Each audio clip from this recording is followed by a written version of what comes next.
Om Asmadgurubhyo भ्यो नमः। Om ॐ नमः परमऋषिभ्यो नमः परमऋषिभ्यः। ॐ नमः परमऋषिभ्यो नमः परमऋषिभ्यः। ॐ पूर्णमिदं पूर्णमदः पूर्णात् पूर्णमुदच्यते पूर्णस्य पूर्णमादाय पूर्णमेवावशिष्यते। ॐ ईशावास्यमिदं सर्वं यत्किञ्च जगतां जगत् तेन त्यक्तेन भुञ्जीथाः मा गृधः कस्यचित् धनम्। ॐ कास्यपान्वयसञ्जातं नारायणपदाश्रितम् श्रीमन्नारायणं वन्दे यतीश्वरश्रियाजुषम् कृष्णं कमलपत्राक्षम् पुण्यश्रवणकीर्तनम् वासुदेवं जगद्गुरुं नौमि नारायणं हरिम्। कृष्णाय यादवेन्द्राय ज्ञानमुद्राय योगिने नाथाय रुक्मिणीशाय नमो वेदान्तवेदिने। Shri Krishna कृष्ण परमब्रह्मणे नमः। ॐ अस्मद्गुरुभ्यो नमः। Jai Srimanarayana. Jai Srimanarayana. So last week We did up to 7th and up to sloka 7. Okay, started at second sloka, right? Correct. Yeah, okay. Second one. Yes. Yeah, I can go ahead. Yeah, please go ahead. Ahimsa satyam tyaga shanti raposhanam daya bhuto swaloluptvam mardavam hirachapalam.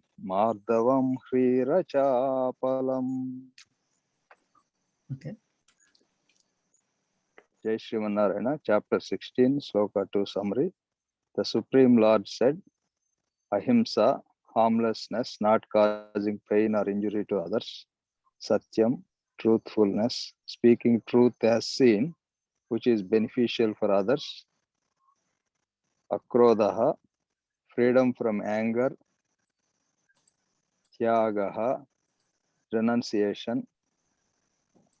Shanti, peace. Apaisharam, freedom from defaming, slandering, smearing, intending to harm or hurt others. Daya bhuteshu, compassion towards all beings, not able to bear, tolerate the pain, sorrow, misfortune, distress of others. Aloluptvam, freedom from desire for sense enjoyments, freedom from relishing in sensory pleasures. Mardhavam, soft-hearted, not harsh towards others, fit to be associated with good people. Hrihi, modest, shyness, feeling ashamed to do things that should not be done. Achapalam, freedom from fickle mind, not tempted by enjoyable objects even when they are near. Jai Srimanarayana. Jai Srimanarayana. So these are all the qualities of divine nature, people.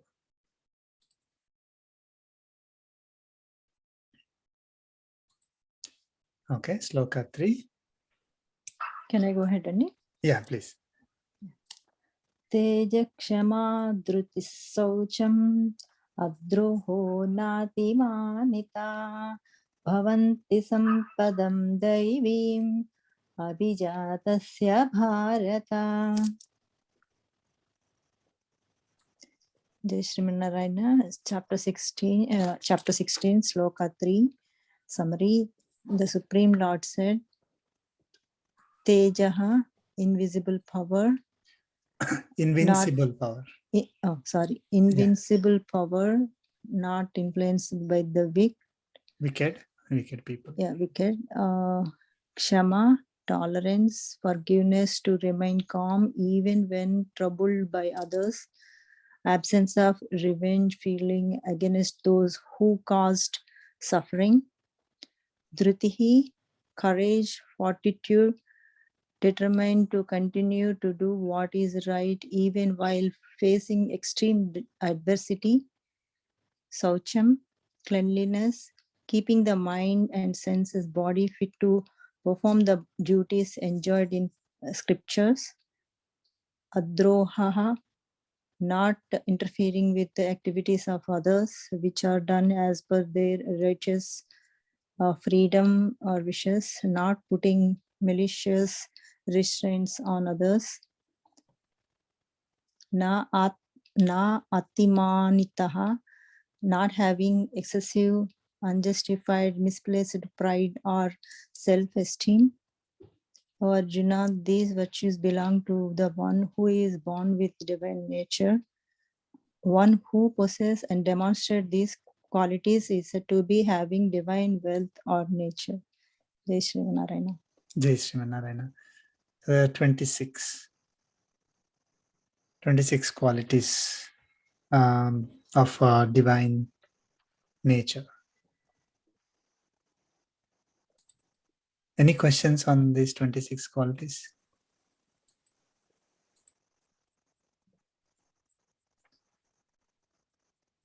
No? Okay, good. You have to memorize those 26 qualities. These are so important that Sri Swamiji has given a chart, Gita Jyoti chart, based on those 26 qualities. It is available on chinajaya.org.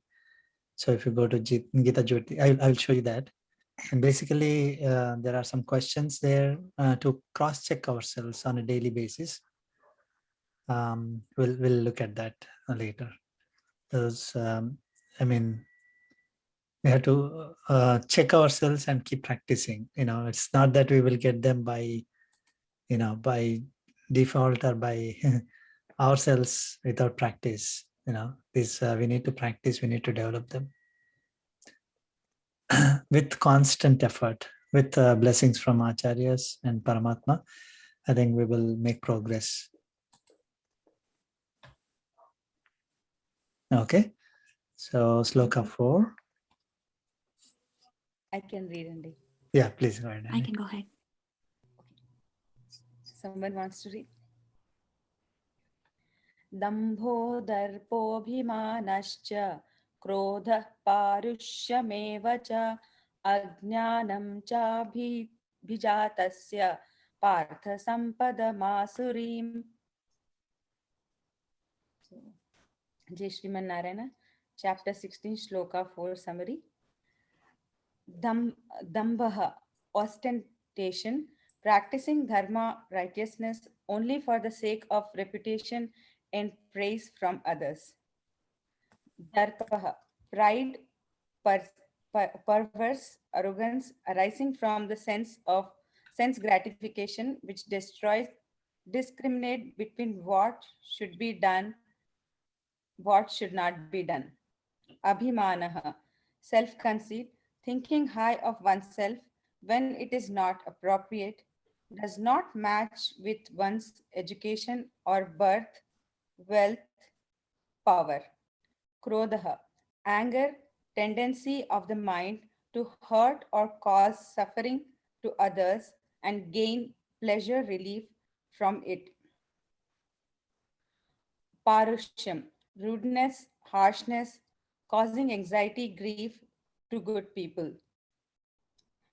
Ajnanam, ignorance, not able to discriminate between good and bad principles, between what should be done and should not be done. Jai Shri Manare. Should I read the next two lines too? Yeah. O Arjuna, these are the qualities of one who is born with the asura, non divine wealth nature. One who possesses and demonstrates these qualities is said to be having asura, non divine or demonic wealth nature. Jai Sriman Narayana. Jai Sriman Narayana. This is Asura. There's a spelling mistake here. It's Asura quality, Asura nature, and or Asura pravritti or Sampada. And there's one more spelling mistake here. It should be discrimination. Destroys discrimination between what should be done. Thank you, Andy. So these 6 qualities of Asura nature, just touched upon them, but we will, Lord Krishna will go deeper into them later. But he started speaking this about the qualities of, Asura nature people. And then what happened? So let us see that. Jai Shri Mandarin, the first quality, right? Uh-huh. We are aware of it, but I observe mostly when you deal with kids. I heard my kids saying sometimes, okay, that teacher, she always praises that kid. If I did good, she neglects or she don't praise. Generally they as a part of maybe encouragement they need or what. But kids usually have this face this problem a lot. They look forward to appreciation. I know, at that age they're not aware, but just that thought came across my mind. Yeah.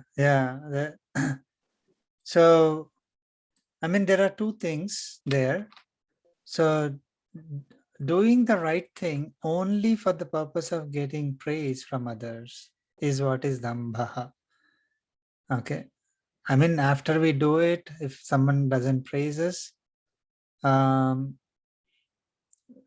it may, again, it should not be, that should not be there. We should not feel why they did not praise us and things like that. But if even before starting itself, we have an expectation that we are going to get a praise, and that's the reason why we are practicing dharma, then that is dambha. That is the quality of a asura nature.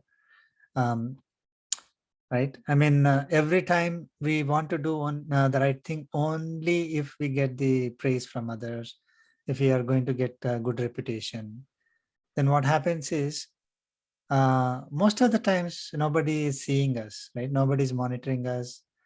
And also that it's not necessary that even if we do a great job, somebody may not praise us, right? So the chances of us getting a praise will be low. And if you think that, I'm not going to get the praise anyway, then what happens is these people, they will not do the right thing. They will not follow the dharma. Right. I think if I understand it correct, what Rajnigar is asking is sometimes children may be doing this unknowingly. Does this mean that they also have ashri qualities? Is that correct? Yeah, exactly. We all have, this is not just children. Why children? poor kids.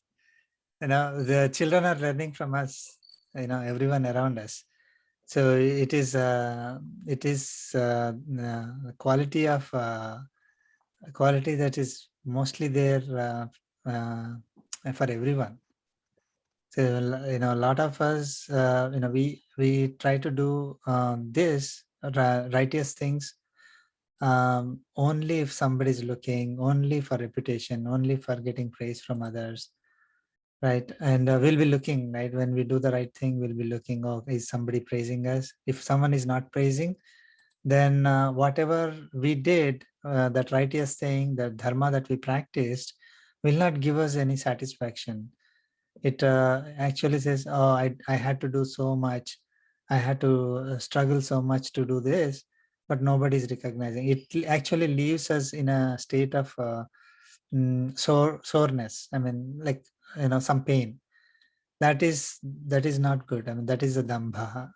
I mean, of course, children, because they're not taught, and they look at others and then they see, oh, this is why people are doing it. And we keep telling, we also keep telling the children that you have to, you will get praise, you will get this chocolate, you will get this, then do it. So from childhood, all of us are getting trained to do the right thing only because we are going to get some result that pleases us. I mean, the result is like reputation, praise, some certificate, some kind of appreciation. So that is what is motivating all of us. But it is not going to give us the right result. I mean, that is going to bind us. That is going to lead us to unhappiness. If we have this quality that we practice dharma only for the sake of reputation, praise from others, then we will either not practice dharma at all, or we'll practice dharma and we will get into in like some kind of bad feeling, or nobody appreciated. And if somebody appreciates us, then what happens is, because of dambha, we will become, that ego starts developing. Oh, I am so great now. Like everybody is praising me. I'm so great. So if for doing the practicing the dharma, nobody should be even like, we should not even expect anybody to even praise us. We don't even expect anybody. We shouldn't be expecting others to recognize us for practicing dharma. Right? It is supposed to be done by default. Yeah, go ahead. I'm sorry, sir. No, if somebody praises, yeah, you feeling proud is okay, asra lakshan. But praising okay to others? I mean, if somebody praises, again, like we immediately have to reflect it on who has helped us to do that activity. Then, I mean, it's not like somebody praises, then, oh no, I should not react to it. We can react to it not from the perspective of, okay, I am so great, I had all these things, I did this work, and or I have these abilities, skills, I have the, no, I did so great. Instead of thinking of that, we pass on that praise to everyone who has helped, and finally to Paramatma, because only because of his support we are able to do. So but I mean, if we definitely have to praise somebody who did something great. I mean, if there is an opportunity, we should praise. I'm not again, it is not, we have to recognize that there is not just that person doing it, right? There is definitely something, some force behind, the energy behind, that is Paramatma. But it is out of their free will they are doing it. They're they're taking that opportunity to do it. So we should recognize that. I mean, there is nothing wrong.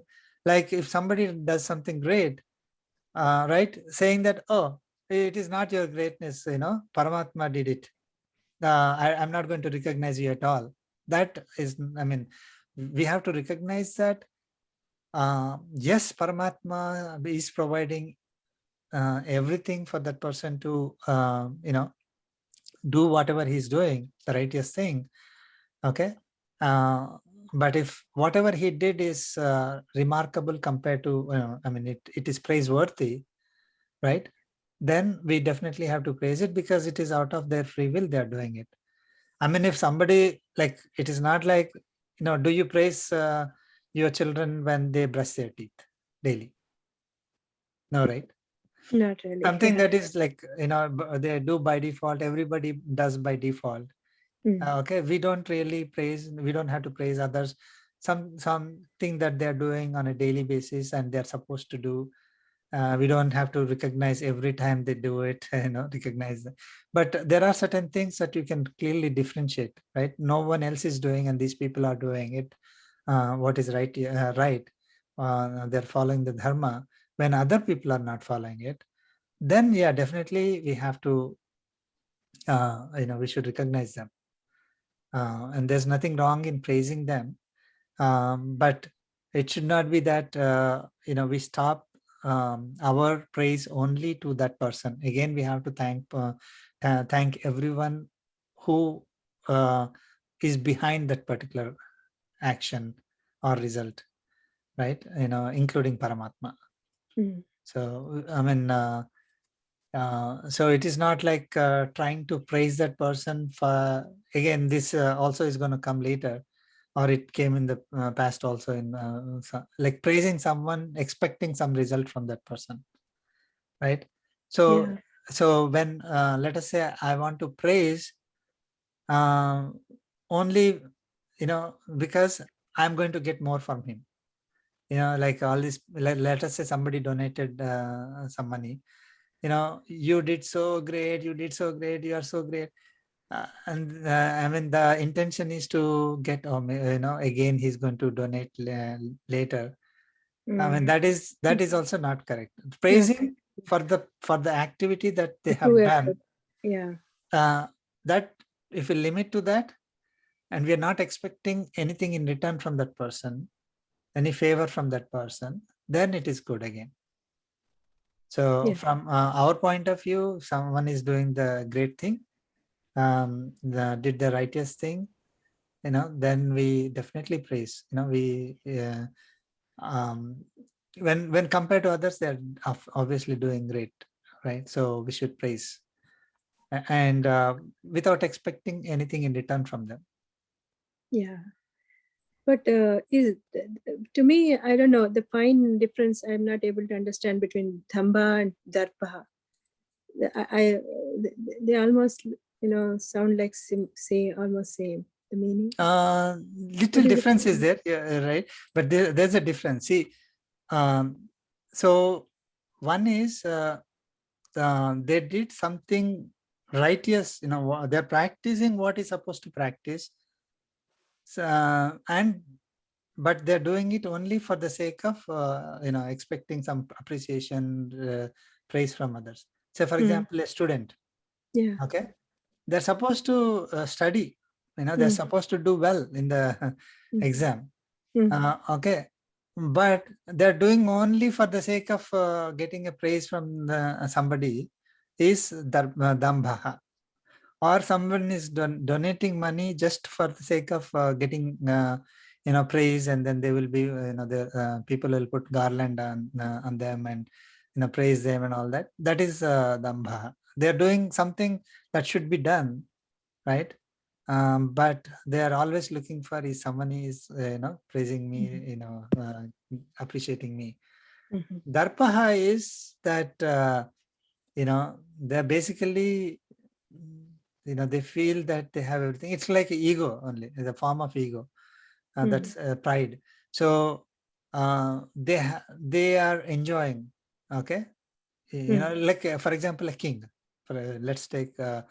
So king is able to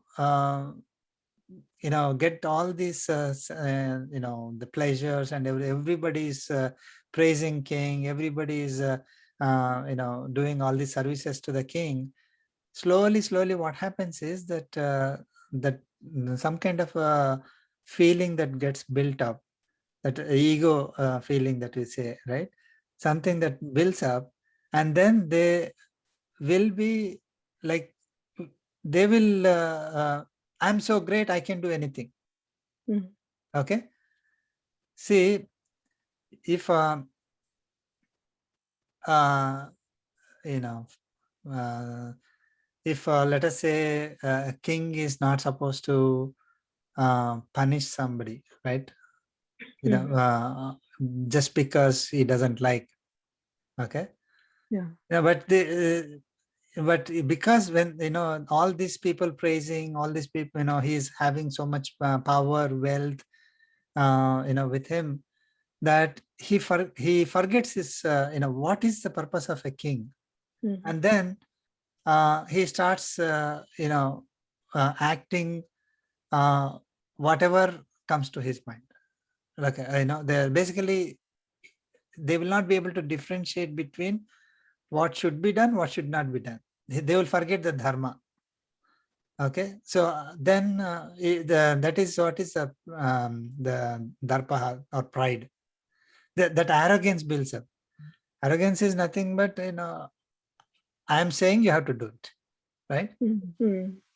You should not ask me any questions. No, that is arrogant people, right? They shout and then say, they don't want to listen to any reasoning. Oh, this is not correct. They don't want to listen. I'm saying it, that becomes law. Okay. డంబం అంటే in Telugu we can say గొప్పలు చెప్పుకునేవాడు అండి. దర్పం అంటేనేమో కొంచెం ego లాగా, okay it's me right, I am so and so. Professor, is that correct? Yeah, correct. So Dhammachari, he may not have darpam, he may not have ahankaram, but the guy really enjoys somebody, praising him and all of that. He always wants to boast about himself. Okay, thanks. Thank you. Yeah, I mean, abhimana is also a little bit similar only, slight difference. They want to, they think of high of themselves. They think high of themselves. They don't have anything, but they think they are great. Okay, here no one else is coming into picture. They are not, they're not doing righteous things, expecting praise from others. They're not showing that arrogance. But here they are like, oh, I am so great. Okay, and they're thinking high of themselves even when they don't have it. Like he may not have good education, but think that, oh, I know everything. Okay, or may not have power, but may think, oh, I have all the power. So that is abhimanaha. I mean, feeling high of oneself. And then what happens? Of course, all these are related. One will lead to the other. It is not distinct. I mean, like, it's not totally not connected. They're all connected. One leads to the other. Rudeness is coming out of the darpaha, abhimana. Krodhaha may come out of that.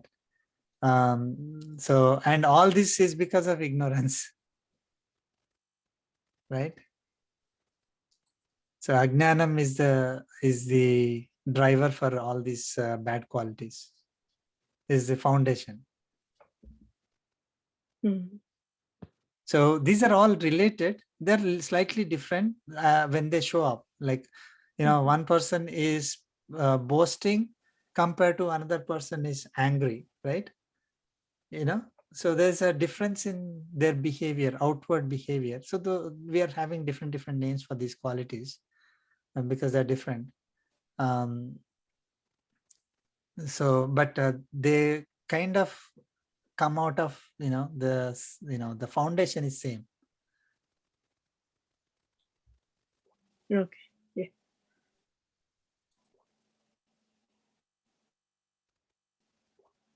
I mean, when we are reading these things, we have to make sure that we are not doing these things. So that is the purpose. I mean, the asura qualities are these that Lord Krishna is saying. So if we have them, we have to be watchful and then correct ourselves. So he said what is right thing, right? In divine qualities, Daivi Sampada.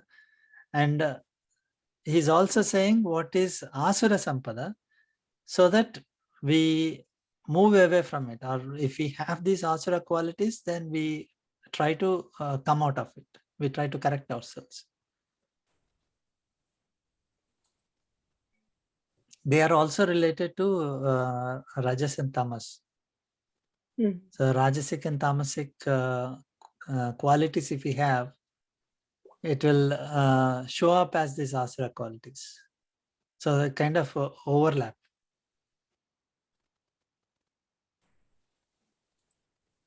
Mm. Okay, that's good, Andy. So 5. Sloka 5. Yeah, I can go ahead. Sure. Chapter 16. Devasura Sampad Vibhagayoha, Sloka 5. Daivi Sampad Vimokshaya Nibandhaya Surimata Masucha Sampadam Daivim Abhijatosi Pandava. Jai Sriman Narayana, chapter 16, sloka 5 summary. The Supreme Lord said, divine nature is destined for liberation. Asura nature is destined for bondage. Do not grieve, O son of Pandu. You are the born of divine nature. Okay. Jai Sriman Narayana. Jai Sriman Narayana. So, yeah, this is the place where Arjuna started crying. You know, as you can see, he started saying these qualities and stopped in the middle. Like in the previous, all these 26, Lord Krishna was able to say one after the other, tuck, tuck, tuck, tuck, like that. And then he spoke a couple of sentences and then immediately, he's saying that do not grieve, O son Pandu. So from this context, we understand that Arjuna is started crying. So he's trying to tell him that no, you have the divine nature. So Okay. Asura nature is destined for bondage, is bondage to the materialistic world, that he means? Yeah, basically they will take birth again and again. Oh, okay, that way, okay. Yeah. Mm. So Asura quality, Asura nature will keep us in this samsara. Samsara, okay. Yeah. So will increase our karmic bondage. Mm. So if we have Asura nature, then we cannot expect liberation. Mm. Okay. So divine nature is on the right path towards the liberation. So that's why we have to those 26 qualities we have to start practicing, and all the Asura qualities we have to stop practicing. I mean, get away from those. Like if we have those qualities, these 6 qualities, then we are not going to be liberated.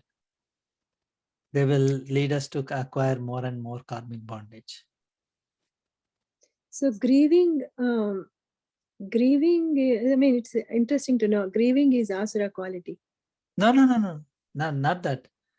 See, he's saying, I mean, Arjuna started crying, looks like. Okay. Mm-hmm. So he's saying, don't cry, Arjuna, you are born of divine nature. So it, when Lord Krishna said this 26 qualities and then 6 qualities, if Arjuna thought that he probably didn't have many of those 26, right? And he has most of the 6 qualities. So he got worried. When he said liberation, this divine nature is distant liberation. So if he probably didn't have the divine nature, that's what he thought, and he has Asura nature, so he's going to be bound here, right? So Arjuna started crying because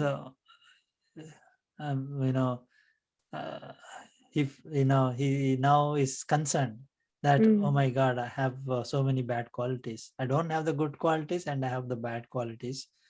So he started crying. So Lord Krishna said, no, don't cry. You are fine. You are having divine nature. I mean, that's the reason why I am giving this knowledge to you. I mean, if divine nature is not there, then Arjuna wouldn't have asked Lord Krishna for getting this knowledge, Bhagavad Gita knowledge. Yeah. That's a major plus, right? So he may have, at some points, he has Krodha, he has Dambaha, or I mean, sometimes, right? Like people who are really good, even if they do something little bit bad, also they may feel more pain. You know, I did something really, really bad. If a bad person, really bad person, does really, really bad, may not even feel it, right? So it's a quality of a good person. As soon as they do a little bit bad, they may start feeling ashamed. Oh, I did I did a lot of bad, right? Mhm. Mhm. So if, let us say, someone is uh, doing puja every day, morning and evening, and then doing the sandhya vandanam, doing the meditation and all that every day, and one day they miss because maybe they went for a movie, let us say, right? How would they feel Yeah. compared to someone who is not doing those things at all, and then they go to like 100 movies? They don't feel a thing, right? Mm. Mm. But this good person who is following these practices, but if they do a little bit bad also, I mean, no, he missed some things, Yeah. then the pain will be very, very greater, right? So that is a good quality, and one of those 26 was that only, right? If you look at feeling ashamed of something that was done bad, yeah. So hrihi, okay, feeling ashamed to do things that should not have been done. So they feel, oh my God, what did I do? And then they remember it. They kind of feel that I shouldn't have done. Let me correct myself, right? Mhm. But if there could be this asura quality people doing that bad thing again and again and again, but they won't even feel that. They don't even know that they are doing it. Realize. They Mm. don't realize. Mm.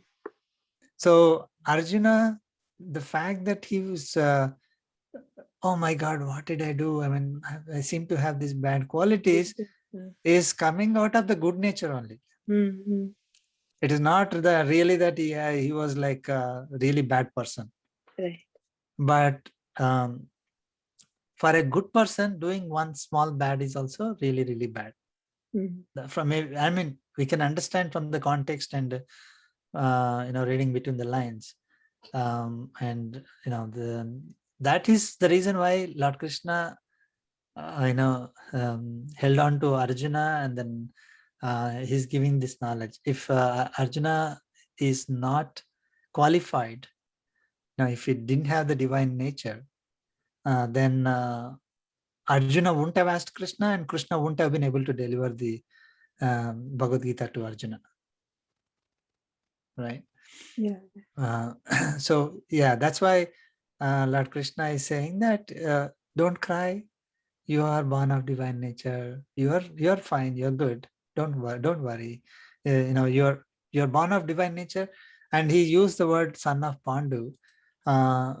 His lineage, not just him. I mean, he's born in a lineage of great people. And we learned earlier also that, right? Like to take birth in the lineage of great, we should have done great in our previous lives also, Mm. right? So it is not by chance that somebody will, anybody can take birth in any, like if I have sattva quality and sattva dominant person at the time of leaving this body, then I will take birth in a family of sattvic people only, family or society of sattvic people, right? So if the fact that if I take birth in a sattvic family, that means I should have done something great in my previous life. I should have been divine. I mean, like Pandu is a righteous person. Kunti is righteous. So from that also, Lord Krishna is saying that, I mean, he is reminding himself, reminding Arjuna that you are born to a righteous family, into a righteous family with divine nature. So that also shows that you have divine nature. right? Again, this is all, our acharyas have analyzed each and every word, each and every sentence in the context of everything else, and then giving this knowledge to us. So yeah, definitely Arjuna is having the divine nature, and the fact that he's feeling something's, oh, I did so bad, is because of the divine nature only, and not, of course, no one is perfect, right, except for God. So we people make mistakes, but the one who is having divine nature will be trying to come out of it because they recognize that. But Asura people, they want to do more and more because they enjoy it. That's the difference. Yeah.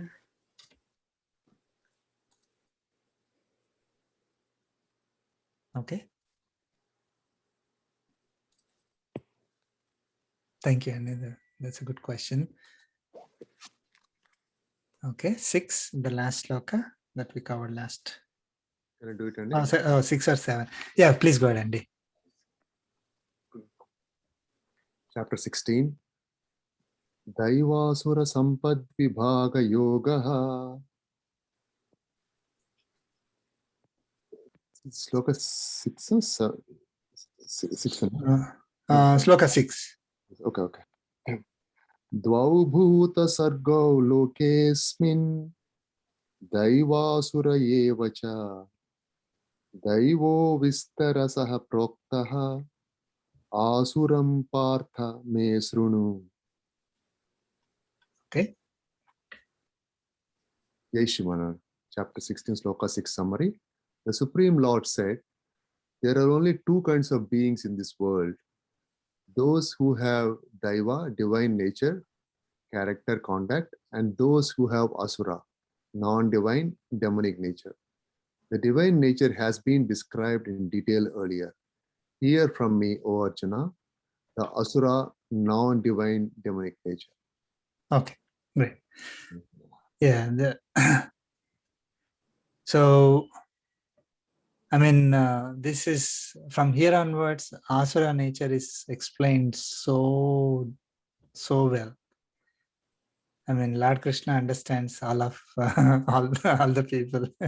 It looks like, of course, he's Paramatma, he's Supreme Lord. He must know everything, but it is very clear to us, this, based on this, what he's going to tell us.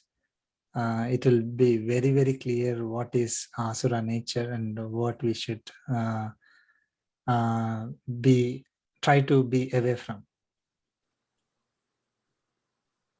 Okay.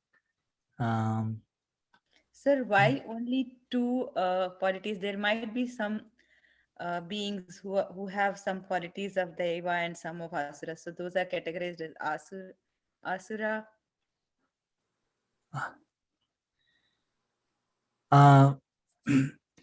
Divine nature and Asura nature.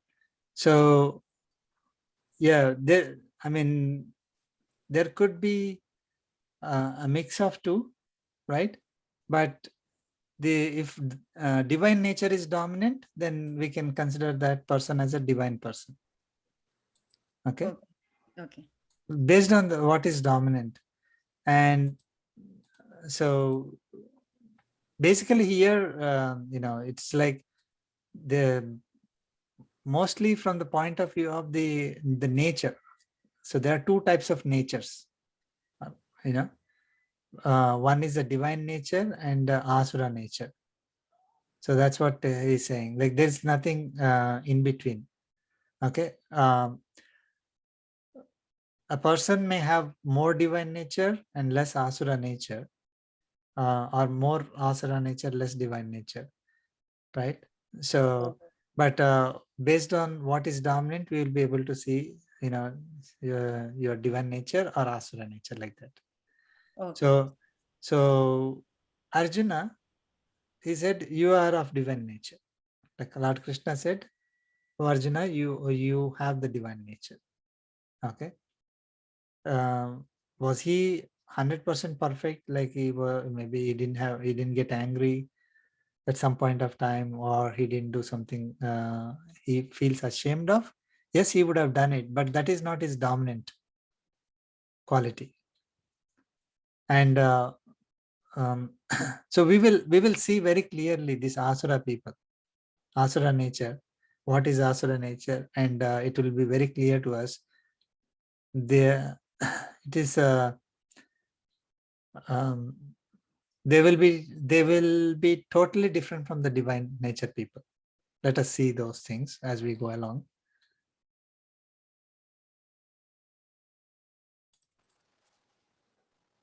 We covered 7 also, I think, last week, right?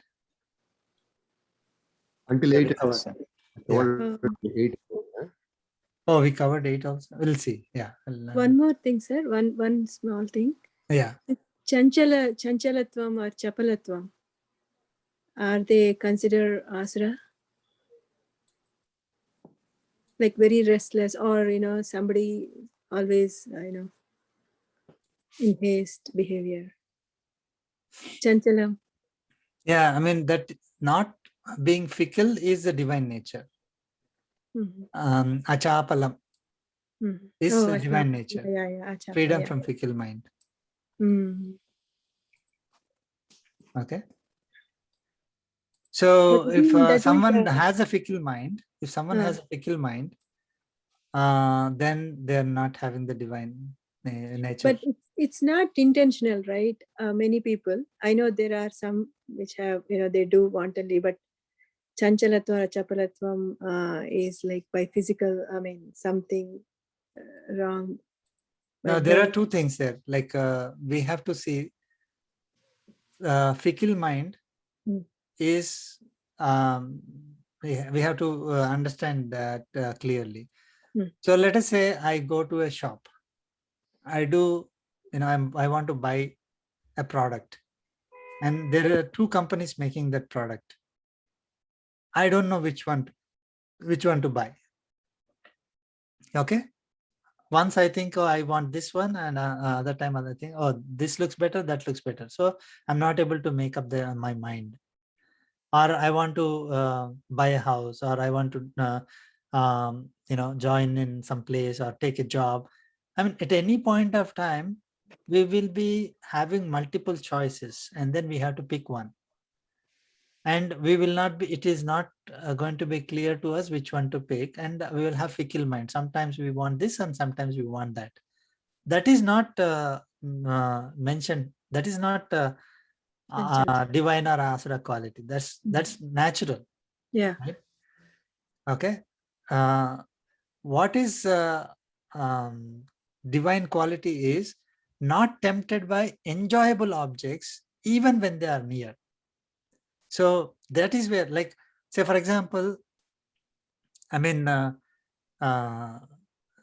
like someone who has control their senses, control their body, control their mind about food. Okay. And let us say there's nice tasty food on the table. They went to a party, nice food, tasty food on the table. They will not be tempted at all.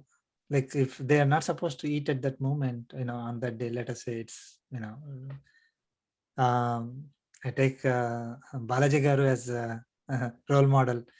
I mean, when it's there in front, like people, oh, okay, let me eat. They will be tempted by it. Okay. That is because they're enjoyable thing, right? So they have that fickle mind, like they didn't want to do it earlier, right? Their mind was so perfect. I mean, I am not going to eat this when I go to this party, but when they see the nice food, they'll get tempted by it. So that, and then they eat. So that is a fickle mind. Okay. They're not like making a choice, or should I eat, should I not eat? Not like that. They're eating. They are getting tempted, and they're acting based on the temptation. Or they're getting tempted and they're not eating, but feeling really sad, bad about themselves. Or I shouldn't have had that kind of a rule for myself that I'm not going to eat today, or something like that, right? So that is fickle mind. So So either you're not eating and getting some kind of bad feeling, or you're succumbing into that and then you're eating. That is, that is like you're deviating. Your mind is deviating. Your mind is fickle. Now, that is what is achapala. Like if the mind is not fickle, it is freedom from that fickle mind, then it is called achapalam. Regular, like, you have to do something and then you will be given choices. Okay, you have to pick one. Is on a daily basis, right? It is we face it, and that is not the fickle mind at all. That we are talking here, divine quality or non-divine quality. Having self-control. Okay. So we may, the reason why we are having fickle mind is we do not know much about that whatever decision we want to take, and we do not have the proper guidance. We do not know what will happen if we take the decision one way or the instead of other way. And we have a fear that something else may happen, something may go wrong if we take that decision, and somebody may complain or scold, or somebody may penalize us if things don't go well. That kind of a fear will be there. So that is the reason why we may be fickle minded there, but that is not it is not the divine or asura nature. It is just a lack of materialistic knowledge and all that having that fear. Of course, it is good to not be in that situation also. Like when we see something, we have clarity and then take decision properly. We will have the mental peace. No matter whatever decision we take, we stick to it and then we work on it, placing the responsibility on God and taking the advice of well-wishers or acharya, and doing things no matter what happens. It could be successful, need not be successful. We're not worried about the result. We do it as our duty without having expectations on the results, not getting attached to either the task or the result. So if we are doing that, then we don't have any fickle mind. But that is, we're going into karma yoga and all that. So if we do that karma yoga with supported by gnana yoga and bhakti yoga, then we will be getting out of this fickle minded thing, always checking back, oh, I shouldn't have done it, or I shouldn't have done it. So but here specifically, divine people are not getting tempted by sensory pleasures, enjoyments. If you are getting tempted by sensory pleasures, enjoyments, then it is asura quality. Yeah.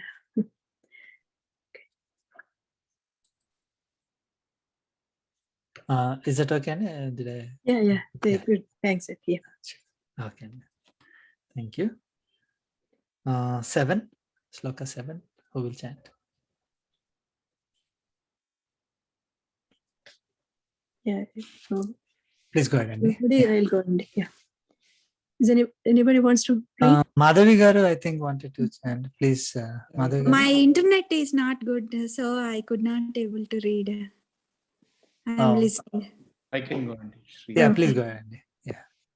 Pravrittim cha nivrittim cha janana vidurasuraha na shaucham napi chacharaha na satyam teshu vidyate.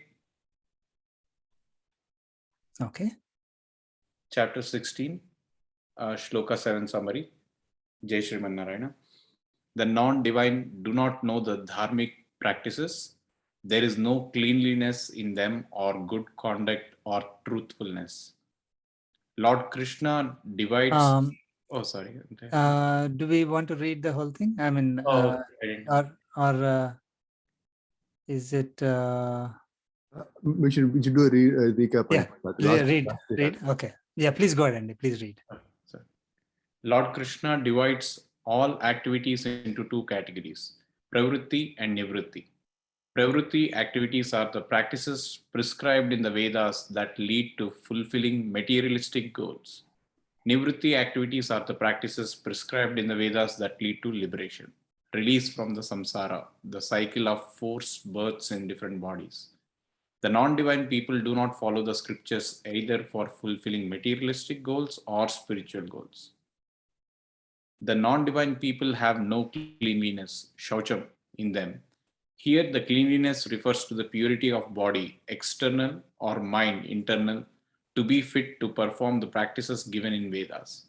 Non-cleanliness is dangerous because these people are not inclined to read or listen to Vedic knowledge or practices.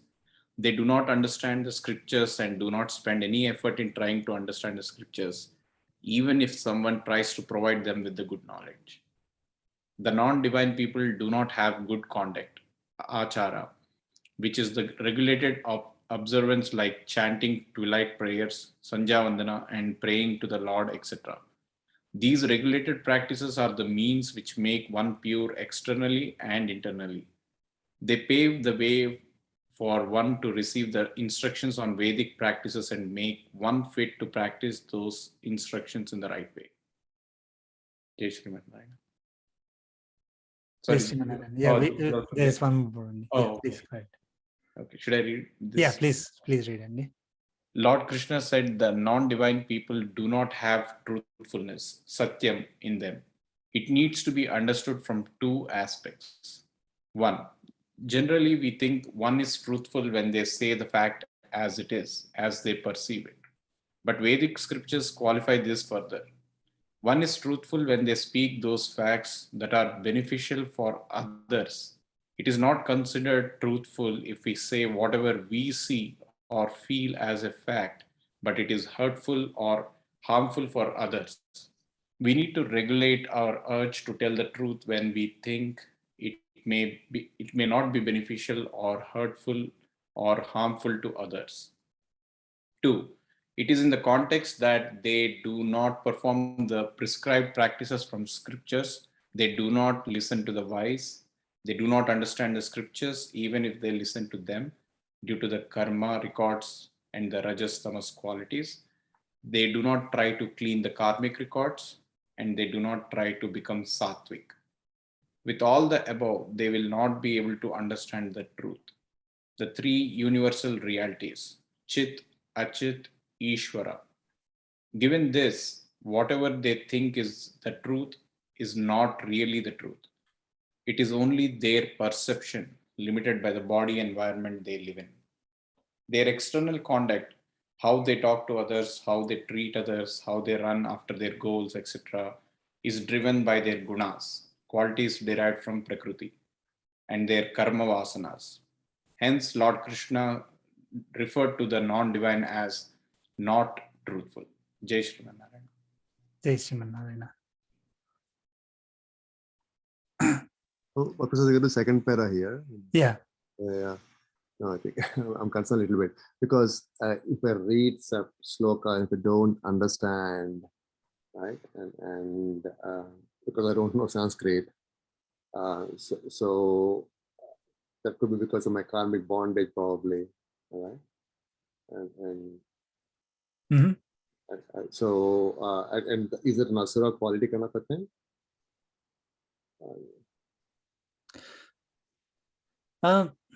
See, when we are born, nobody knows anything, right? Yeah. So then is every child asura? No, right? So the basically here, in spite of, like, let us say, take our situation, right? In spite, let us say somebody comes and gives us the knowledge. We don't want to take it. We don't believe in it. We don't want to listen to it. Even if we listen to it, we have so many questions. We don't want to practice it. We think it is doesn't make sense. All that, right?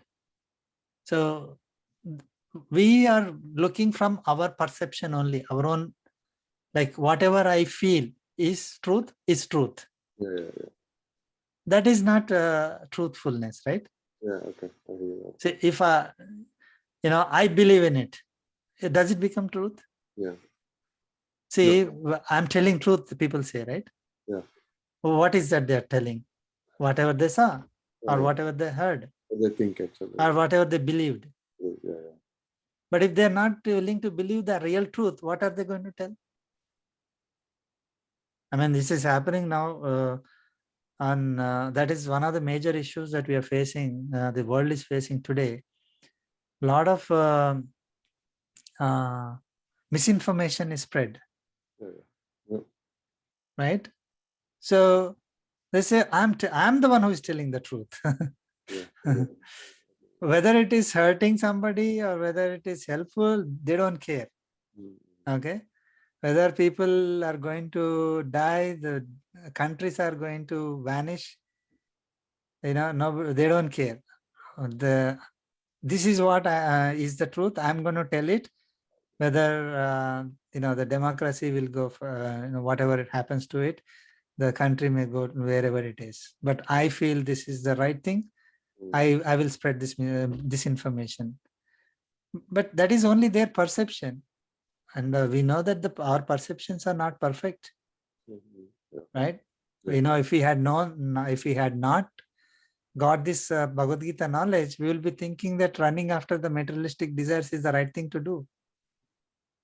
That's what we have been doing before we got this knowledge. So our perception, whatever perception that we have, may not be the truth or the reality.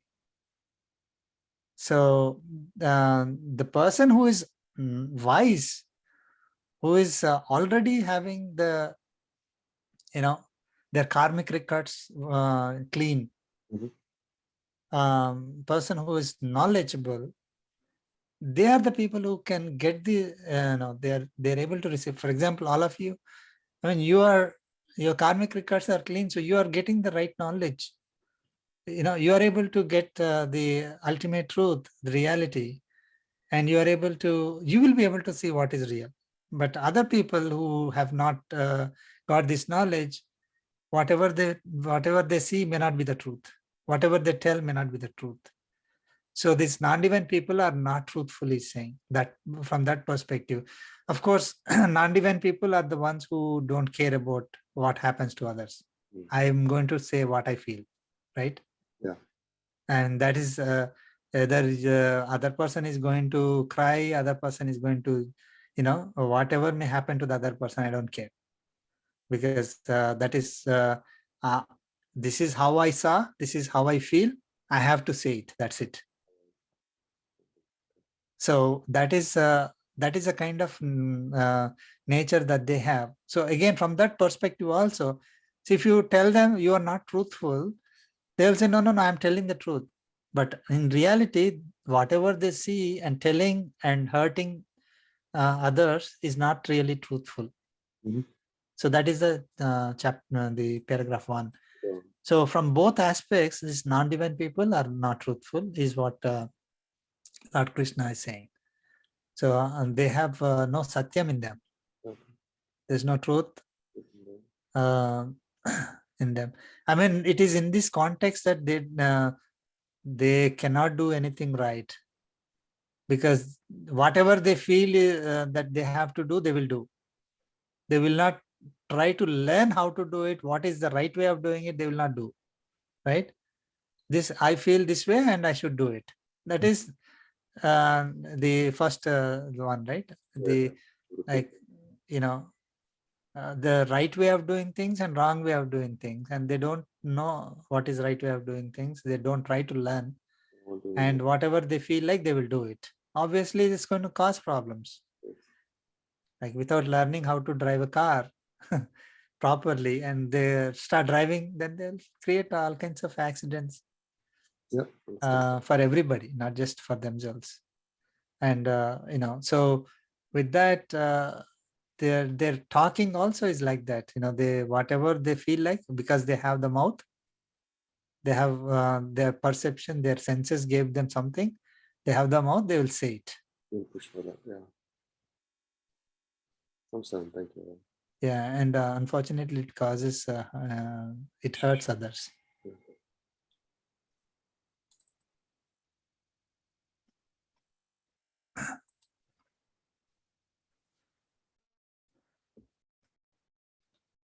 I think we covered up to 7 last week. Shall we start 8 from 8 onwards? Sure. Yes. Okay. I'll start with the prayer. Om Asmat Gurubhyo Namaha. Krishno Rakshatu no Jagatraya Guruhu. Krishnam Namasyamyaham. Krishne Namarasetravo Vinhyataha. Krishnaya Tasmai Namaha. Krishna Deva Samuthitam Jagadidam. Krishnasya Dasosmyaham. Krishne Tisthati Sarvametadakhilam. He Krishna Samrakshamam. Jai Srimanarayana. Okay, start with sloka 8. Asatyamapratisthante असत्यमप्रतिष्ठन्ते Jagadahuranishwaram जगदाहुरणीश्वरम् Aparaspara Sambhutam अपरस्परसम्भूतम् Kimanyat Kamahetukam. किमन्यत् कामहेतुकम् Hetukam. Let's chant together. Asatyamapratisthante Asatyamapratisthante Jagadahuranishwaram जगदाहुरणीश्वरम् परसम्भूतम् Kimanyat Kamahetukam. कामहेतुकम्. So Lord Krishna is continuing, about to say about the the Asura nature people, right? Their behavior, their attitudes, or what we see, or in other words, how do we recognize them? If we see somebody, if we are looking at ourselves, then okay, if I'm behaving like this, then I am belonging to the Asura nature. So it is useful in both purposes, right? So Asura nature people, asatyam apratisthante jagadahuranishwaram. So they, again, he's referring to those are Asura people. Ahuhu, what do they say?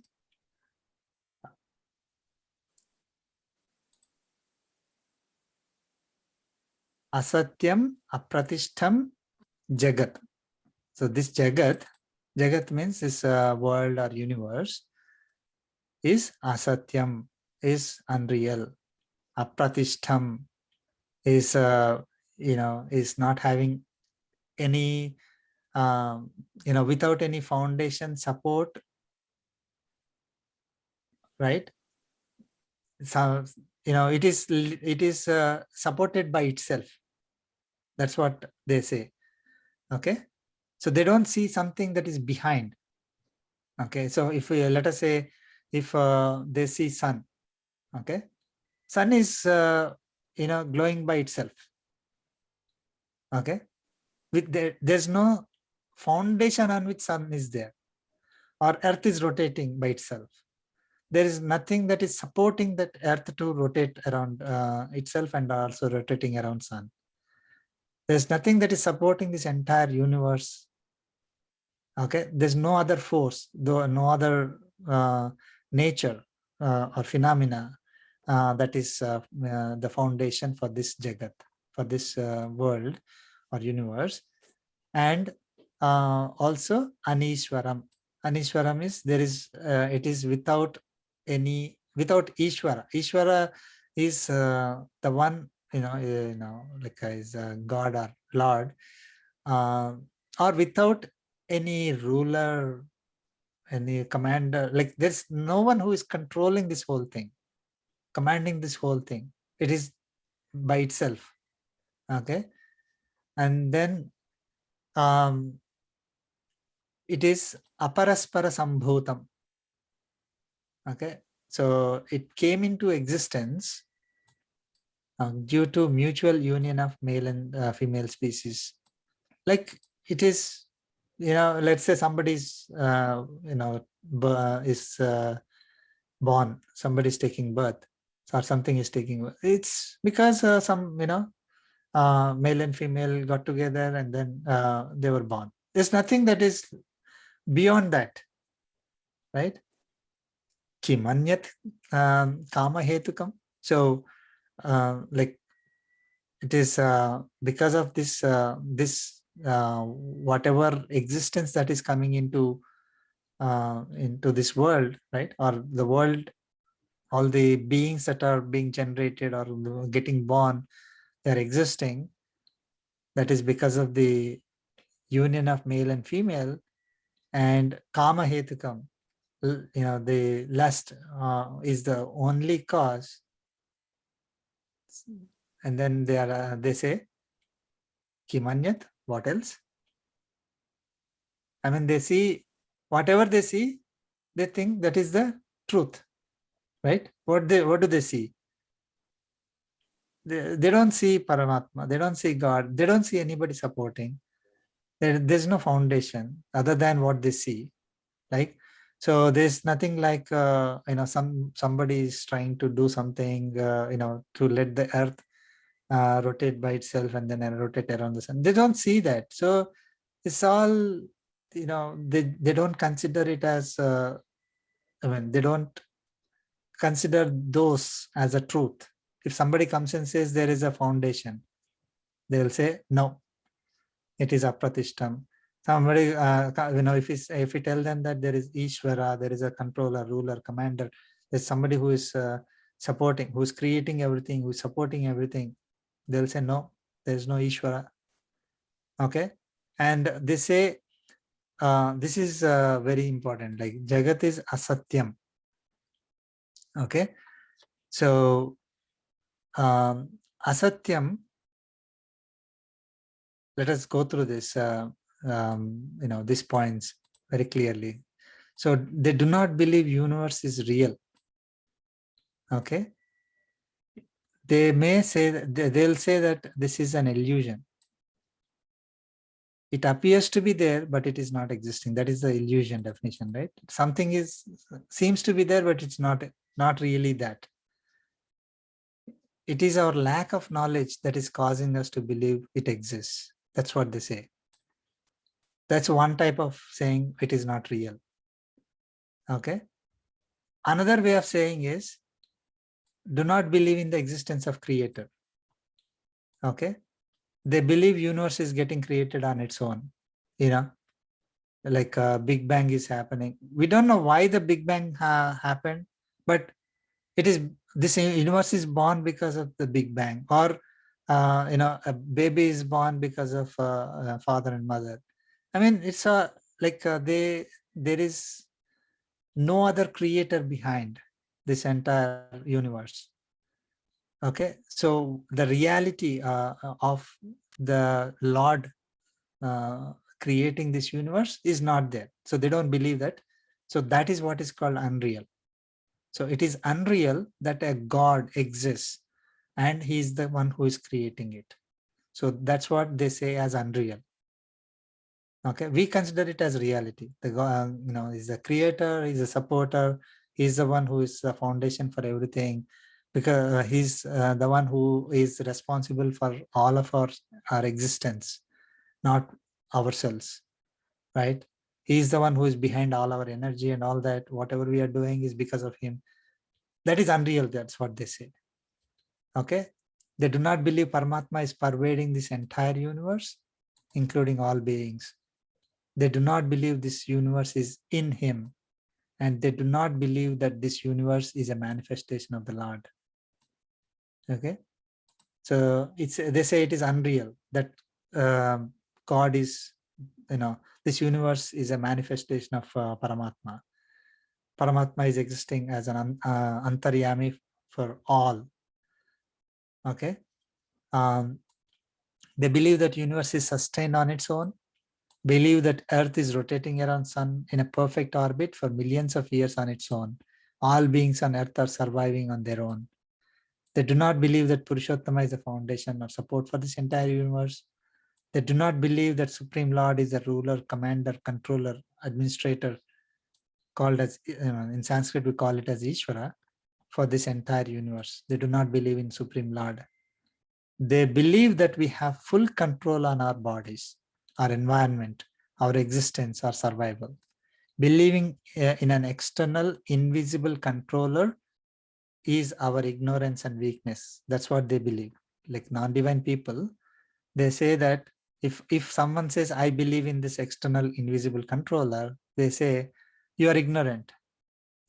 Because of their ignorance and weakness, they are saying that, oh, there is a control, there is a creator, there's a controller. Okay. Those who believe in Ishvara are using him as an excuse in order to cover up their deficiencies. So if I tell somebody saying that, oh, there is Ishvara and all this, they'll say, okay, you are using Ishvara as an excuse, right? To run away from the responsibility and to shift the blame for their actions. No, for our actions, I wrote it because it is from our perspective, right?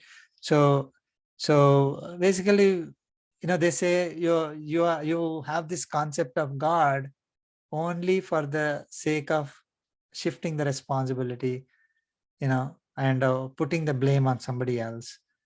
And you don't, let's say, I did all my, job properly and the result did not come as expected. Somebody says, why it did not come? I'll say, Paramatma's wish. Then they say, oh, you're using Paramatma as an excuse. So that is why you believe in Paramatma.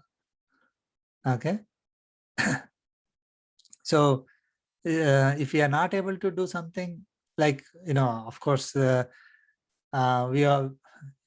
may also use as excuse also, like we feel lazy, we don't want to do something, and then we say, maybe it's Paramatma's wish, I was not able to do it. That is also there. But these people, they specifically, non-divine people, they specifically think that thinking of Paramatma, this Ishvara, if someone is saying that, that is only for the purpose of using Ishvara as an excuse, okay, to shift the responsibility or due their, whatever deficiencies are there, they will cover up. They don't, so for that purpose they are using. Believe that all beings in this universe are created due to mutual union of male and female. So the creation is due to individuals. It is simply a physical or biological phenomena, and there is no other creator that brings everything into existence. That's what non-divine people will say. They believe that passion or lust is the root cause of the creation of beings. There is no other reason for creation, like karmic bondage or attachment to the gunas carried from the previous births. They think, I am born because of my father and mother. There is no other cause that forced me to take birth. Okay. There's nothing like a karmic bondage and, I was attached to these gunas and, because of that, I had to take birth. And, that's the reason why I actually took birth.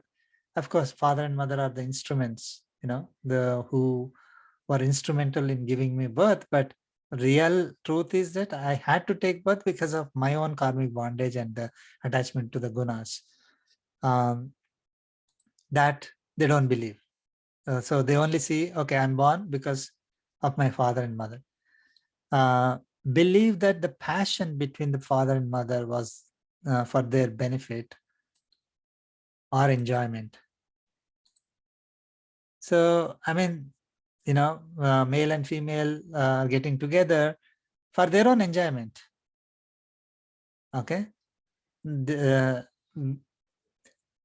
We are only a side effect of that passion. I was just a, side effect of that. So we do not owe anything to the parents or anyone for our birth in this body. I mean, nobody did me any favor. Okay.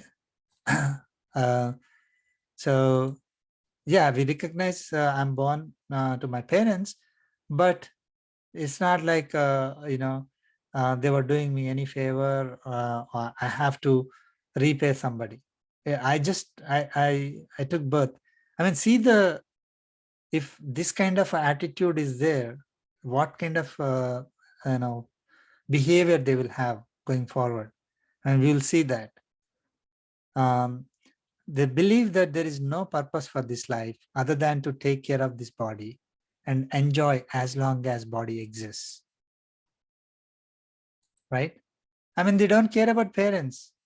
They don't care about the society. They don't care about their own actions. Like if they are good, bad, they don't care. They just have to enjoy. They got this body, and they just have to enjoy as long as the body exists.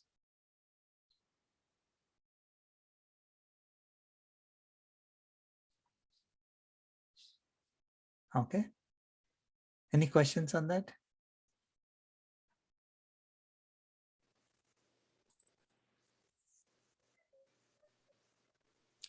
No, very strong words. Yeah. There is Yeah. no question, sir, but I remember one conversation, or I don't know, I read it or I heard a story. So there were two people who were traveling in train, and one of the person, he was reading a religious book, and the person next to him, he was a very famous scientist, and he was little, I mean, he was like, why you are reading these religious books? The science has evolved so much and still you want to follow the old principles. Is it really needed? Then this man understood that, okay, he has some objection, anyhow he'll not allow me to read it. So he keeps the book aside, and he's quiet. And when the station comes, they both get down, and the scientist gives him his card and says, you fix up an appointment with me and I'll explain how to change your life thinking in a scientific way. And this person, he says, okay, sure. And then he's just quiet. And then he says, you didn't introduce me to yourself. Then he says, I'm Thomas Edison, the famous scientist. And then he is like really very much astonished, and he says, you are such a great scientist and you are reading this religious book. Why is it so? Then he says, you fix up appointment with me and then we can discuss. And this person takes an appointment and he goes there, and he's kept waiting in the waiting room, and he's in the living room, and there the Edison is still not there in the room, and he's waiting, and he sees a very beautiful model of solar system, and he thinks, this is really beautiful. When he is here, I should ask who has made it and how it was made. It's really functional, and I never seen something like this. So when Thomas Edison is here and he asks, who made this, first tell me. So he said, no, when I was inside the room, it was not there. I don't know how it came here now. Then he was like, no, how is it possible? No, you think like if the universe is created on its own, and like that, like your and mind thought, so there is some creator, do you agree? So he said, definitely, you and me know that there is some creator, it cannot come on its own. He says, similarly, the world, universe, and God is there who created real universe. So that's why you should definitely respect your religious and ancestors knowledge. That's what he said. Yeah, that's good, Andy. A very, very good story. Yeah. Yeah, I mean, the great people, they realize the greatness of our Sanatana Dharma, all the knowledge that is there in Bhagavad Gita, Vedic scriptures and other scriptures, right? And definitely they recognize. And it is so clear. There is no conflict. There is no, unfortunately, I mean, because of we human beings, when we are reading some things, we may interpret it in a different way. There's some conflicts that arise because of that, but the book itself, the knowledge itself is not conflicting in nature. It is always very clear. I mean, this particular statement, the universe is unreal. That's what non-divine people say. It says that, I mean, Lord Krishna is saying to us that universe is real. I created it.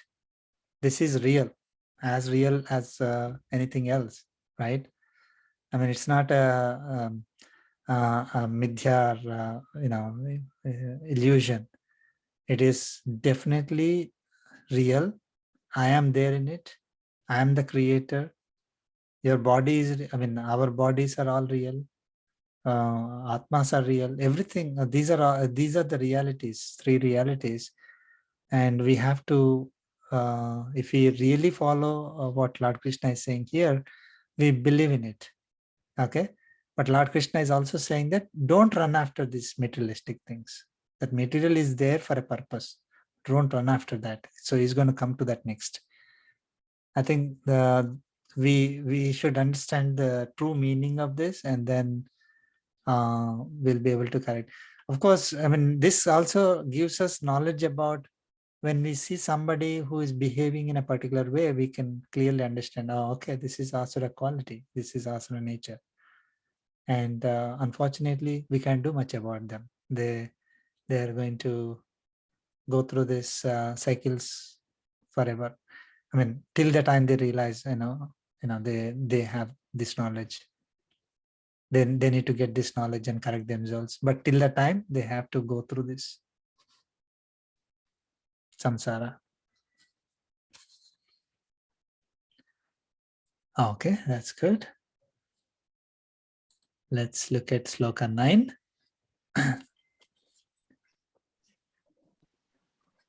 Etam drustimavastabhya Etam दृष्टिमवष्टभ्य drashtimavastabhya nashtatmanolpabuddhayaha nashtatmanonalpabuddhayaha prabhavantyugrakarmanaha prabhavantyugrakarmanaha प्रभवन्त्युग्रकर्माणः kshayaya jagato subhaha. Jayaya जयाय jagato जगतो शुभाः shubhaha. Let's chant together. Etam Etam drustimavastabhya drishtimavastabhya nashtatmanolpabuddhayaha nashtatmanolpabuddhayaha प्रभवन्त्युग्रकर्माणः prabhavantyugrakarmanaha kshayaya जयाय jayaya जगतो jagato शुभाः shubhaha.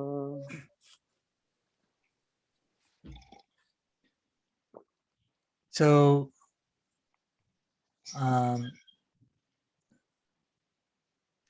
etam drustim avastabhya. So, after holding this view, what is the view? They are not accepting primarily they don't accept the existence of Atma or Paramatma, right? So that is, whatever view that was given here in this sloka, the previous sloka, asatyam apratishtam anishwaram aparaspara sambhodam kama hetukam. So this kind of a view, after holding this view, okay, what is happening? They become nashtatmanaha. Nashta atmanaha. So there are, Atma means ourself, right? That is typical meaning. If you don't look at the context, right? So if someone says, I am Atma, okay, yeah, that is we are Atma. That is the the Jivatma or Kshetrajna or self or soul. That is the all the synonyms for Atma. If you don't look at the context, okay. So here he's saying nashtatmanaha alpabuddhayaha ugra karmanaha. So nashtatmanaha, we also know that Atma is the meaning. One of the meanings is manas. Okay, Atma iva atmahi bandhuho atma eva ripara atmanaha. So in chapter 6, there are so many places where Atma is referred to mean manas or mind. Okay, Atmanaha, whose mind is not, Anatmanaha, whose mind is not conquered, in Sloka 6.6. 6.7 means Sloka 7 of chapter 6. Jitatmanaha, one who has the mind under control, who has conquered his mind, or whose mind is under control. So we know that Atma also means mind. Okay. So Nashtatmanaha is having lost their mind. So lost their mind means they don't have control on their mind, uncontrolled, having the uncontrolled mind. Alpa buddhayaha is having low intellect. Alpa means low or small. Buddhi is intellect. Ugra karmanaha, those who commit ugra karmas. Ugra karma means the atrocities, the terrible actions, cruel actions, they are harming others. So asubhaha, so those who are becoming sinners, they become sinners. Prabhavanti, so asubhaha, prabhavanti kshayaya jagataha. So they are born again, prabhavanti, they are born again, kshayaya, for the detriment, for the destruction of jagataha, is of the world.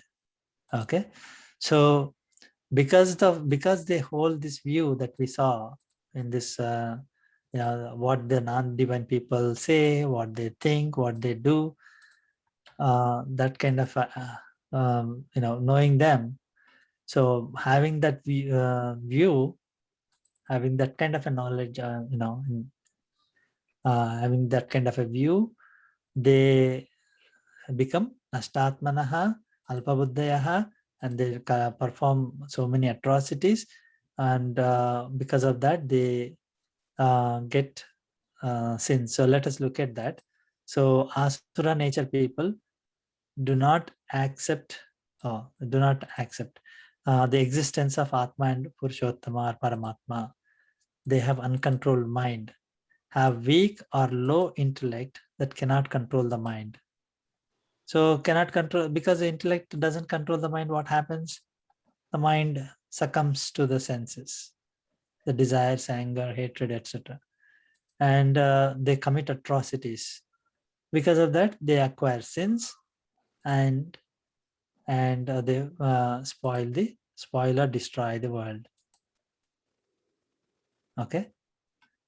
So when Nashtatmanaha can also be, we can take it as lost the self.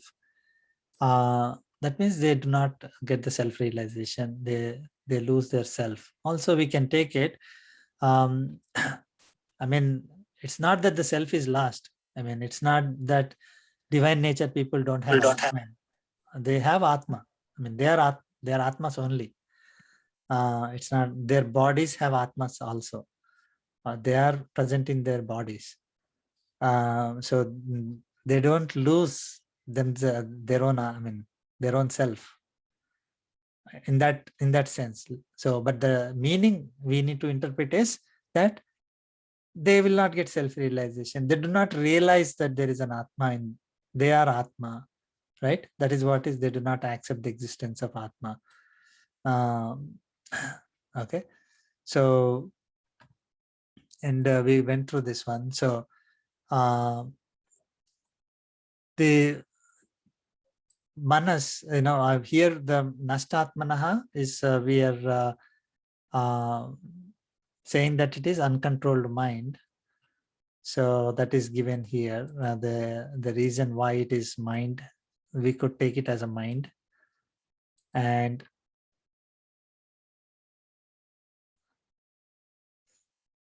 So asura nature people have no control on their mind.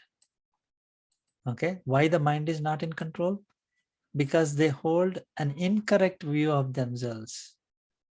This is the problem. They think that they are body, right? They do not recognize Atma. So they do not recognize Atma, and they also, of course, they do not recognize Paramatma behind the Atma, behind our body, behind our Atma. They identify them. Sorry.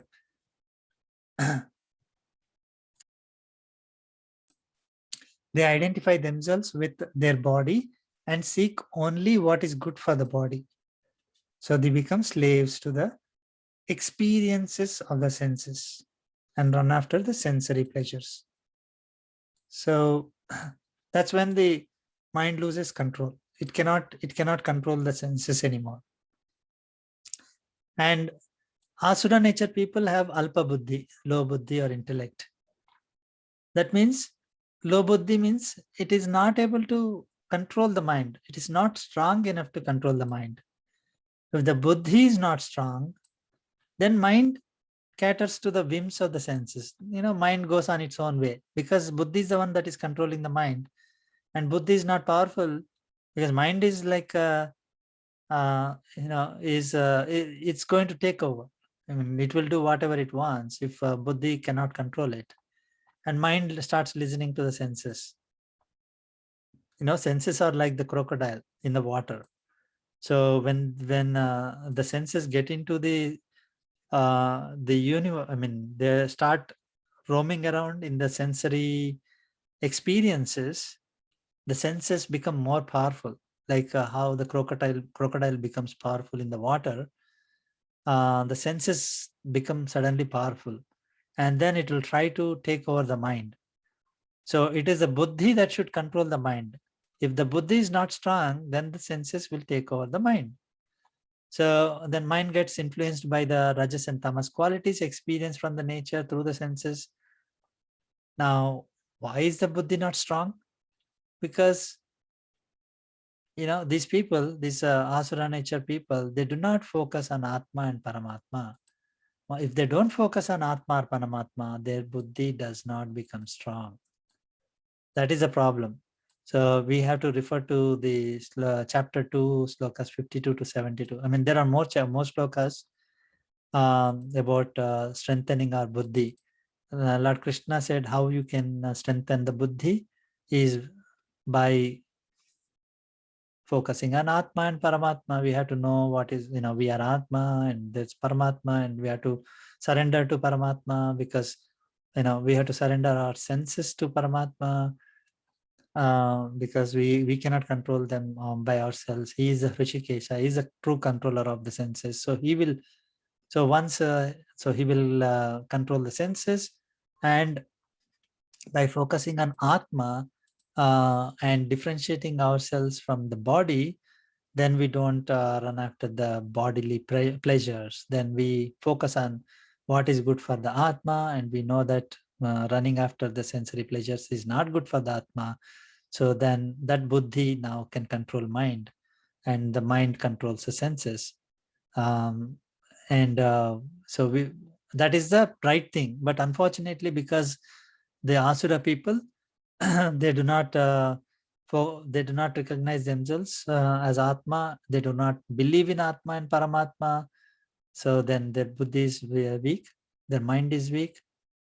I mean, mind is weak in the sense mind is uncontrolled because it is taken over by the senses, and they do whatever they want for the sake of enjoyment for the senses, and that is, they will commit atrocities. Okay, so when buddhi is not strong and mind is not in control, what happens? These people commit atrocities and acquire sin. They think, I have only one life to enjoy, enjoy the sensory pleasures, and that is my goal. I need to acquire as much as I can, whatever may be the means. I need to fully enjoy everything in this nature till I die.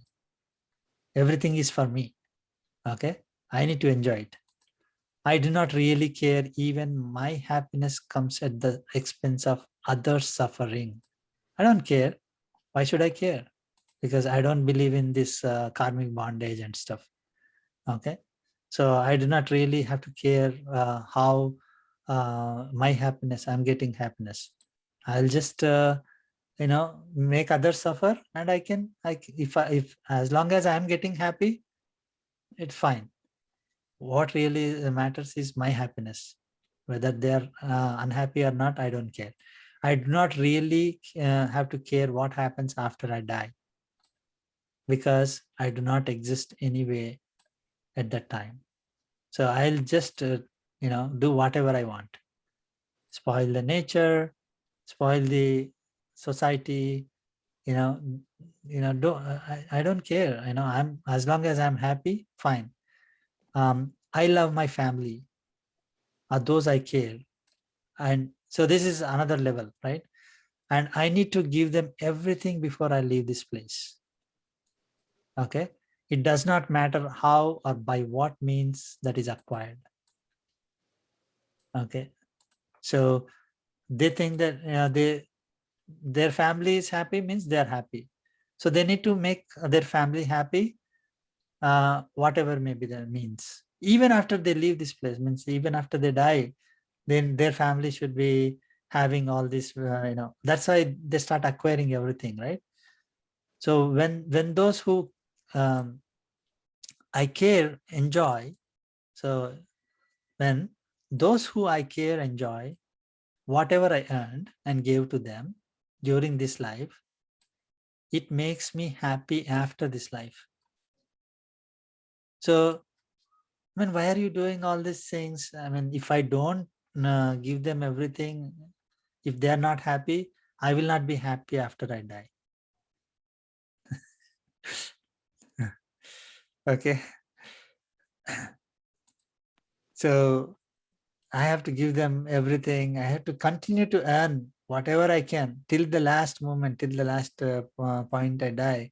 I need to continue to earn, okay, for their sake, no matter what, because they don't care again, about their about themselves, their atma and their karmic bondage and all the stuff.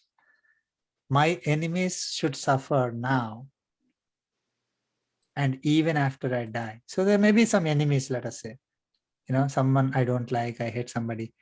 They should suffer now. I should make them suffer. And also, even after I die, they should continue to suffer.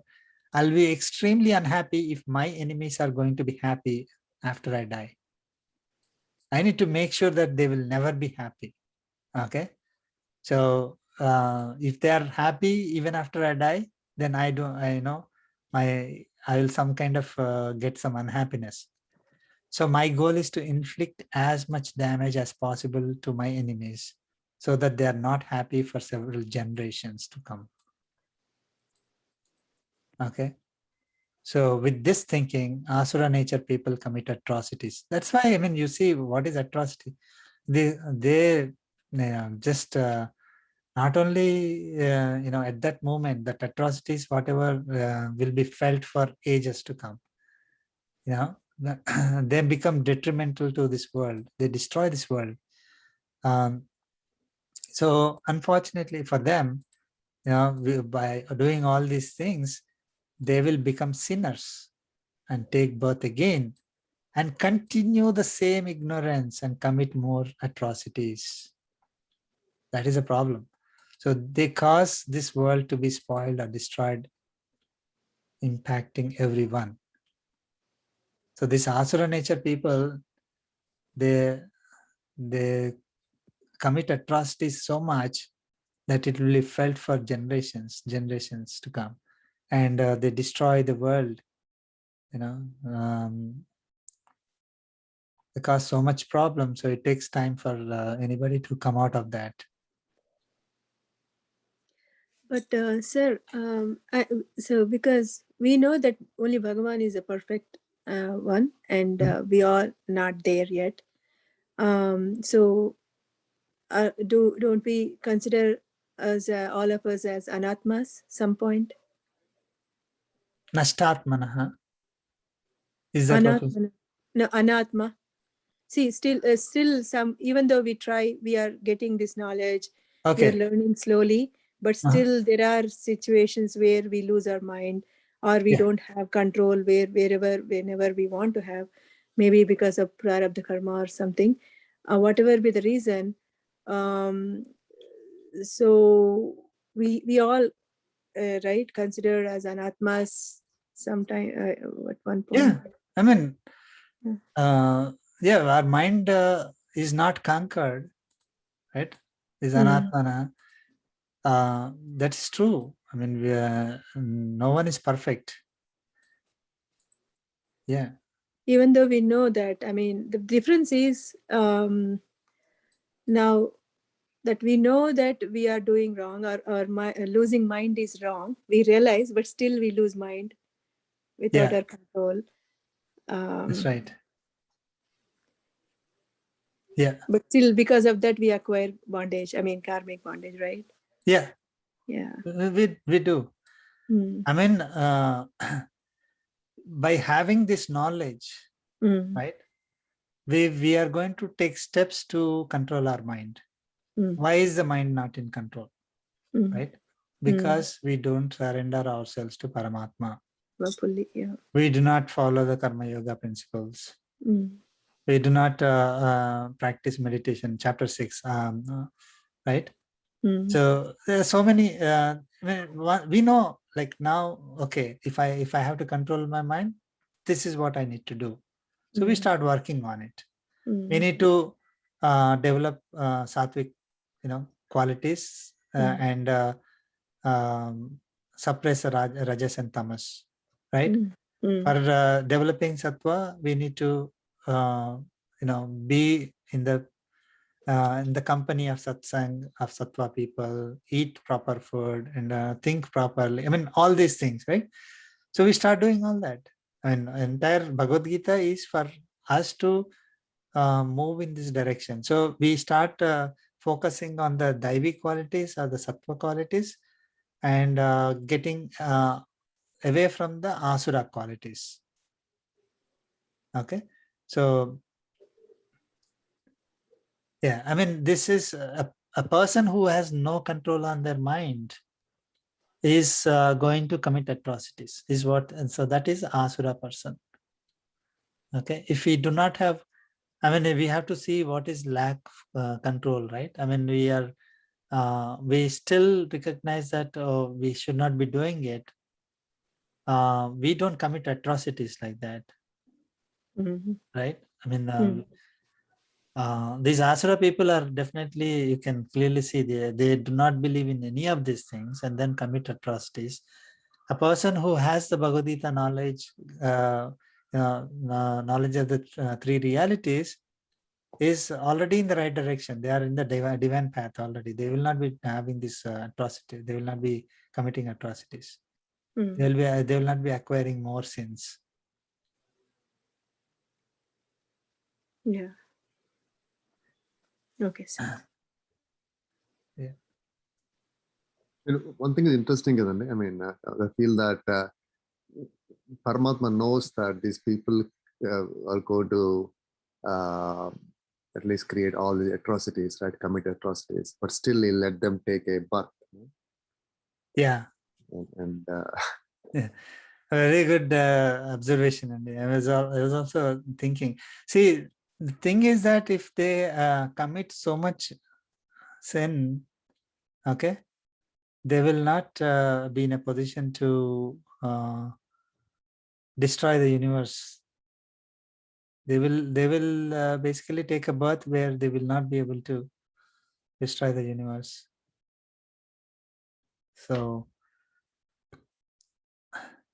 yeah, we have the Deva Manusha Tidyak Stavaras, right? Of course, even the virus can destroy the world. One coronavirus is destroying the world. Will that person be born as a dog or maybe animal kind of a thing? I was thinking actually. Which one is exactly. It's just following its dharma, that's all. So yeah, I mean, it is Paramatma knew Duryodhana is having the asura qualities. Okay, but he still gave him chance. He still wanted Duryodhana to, like correct himself. See when he can, probably he will correct himself. And he gave the, message to him saying, this is not right. He gave him chance. But Duryodhana didn't listen, so he had to be taken care of. So when it becomes necessary, Paramatma will take care of the people who are destroying the universe. Yeah, He'll come down. Yeah. I mean, so it is not like he's helpless. Yeah. He will let people just do whatever they want and get away with it. They first of all, they acquire sins and they will take births which take them down and down and down, so that they will not be, they will not be in the same power, same position to destroy the world. I mean, say for example, a president, right, can commit atrocities, holding these views, right? Can commit atrocities and then destroy the nature, destroy the people and all that. But the next birth for that person could be at a smaller role, if at all that person is taking birth again, right? So will not be able to destroy further. I mean, it is the people who are committing these sins, not Paramatma letting them do these things. Yeah, that's There what is a I difference, right? Yeah. There is a difference. Like, so somebody like Duryodhana can say, "Oh, I am committing these sins," without Paramatma's acceptance. I will not. Without Paramatma telling me to do this, I will not be doing it. And if I am doing it, it is Paramatma's fault, right? And take God's name and then do atrocities. God will never commit anybody, will not want these atrocities to happen. But unfortunately, some people, they try to use even God's name and commit atrocities. Because they do not have the complete knowledge. That's the thing. So with whatever ignorance that they have, they may commit, they may believe in God, okay, but maybe using God for a wrong purpose. We see that also. It's happening.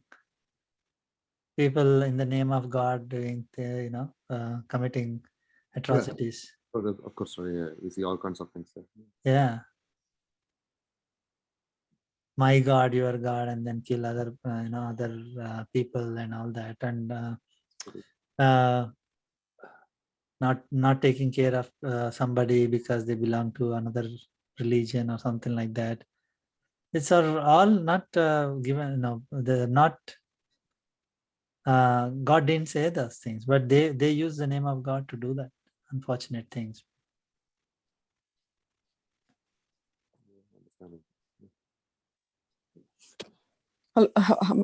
This is Rupa Varprasad sir. Yeah.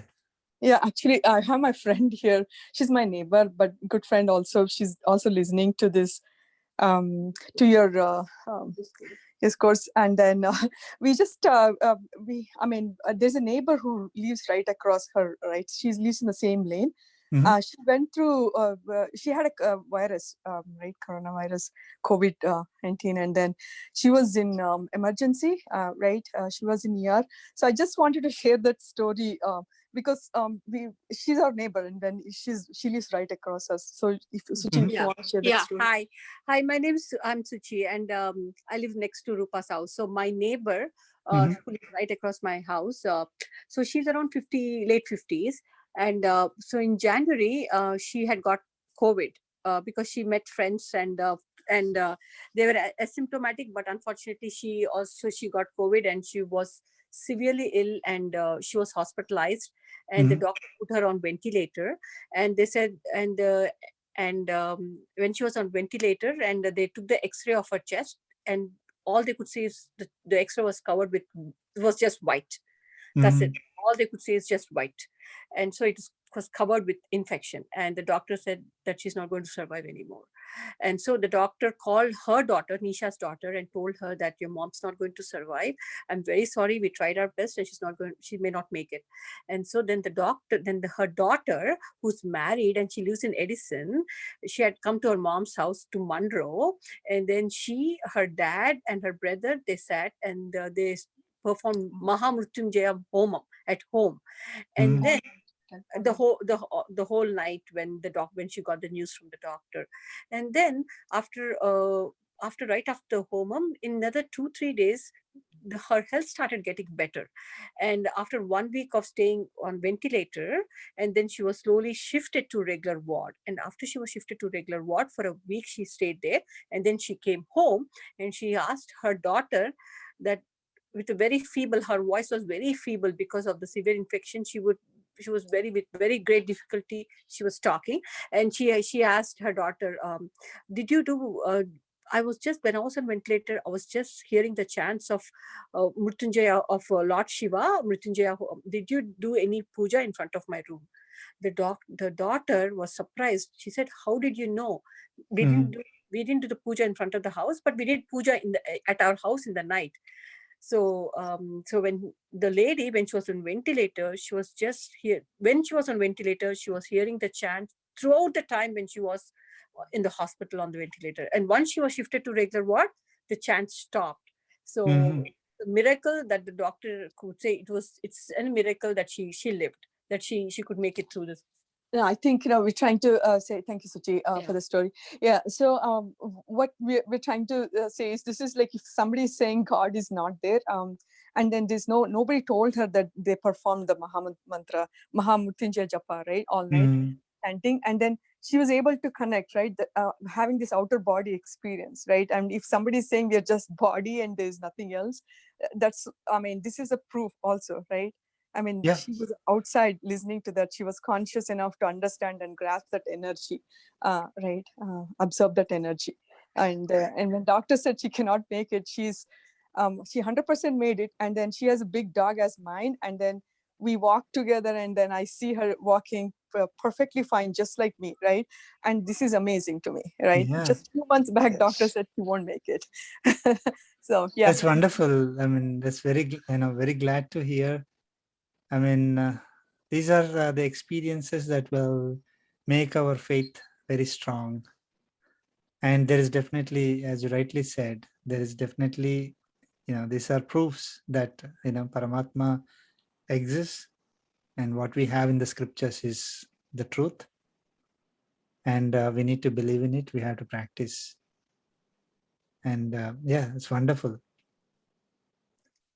Oh, these things definitely happen. And I think when they do happen, we should be sensitive enough to understand them.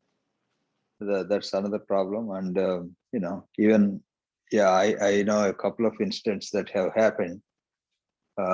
Yes. See, we are all part of one universe and one creation. So, yeah, and I'm very glad to hear this. Well, thanks for sharing, both of you. Yeah. Thank you. Yeah, that's great. Thank you so much. Yeah. See, when a person was chanting Omkara consistently, one day when he got into a car, the Omkara chanting has started by itself. So it actually came to my experience also. The reason why it happens is your Sukshma Sarira at that point is actually chanting it. See, we only understand Sthola Sarira. That's why we actually find it to be very surprising. But the Sukshma Sarira and beyond Sukshma Sarira, Karana Sarira, so those concepts, those experiences we don't understand actually. So, yeah. Yeah. That's very good, Andy. Thanks for sharing. Yeah, they definitely, it helps. And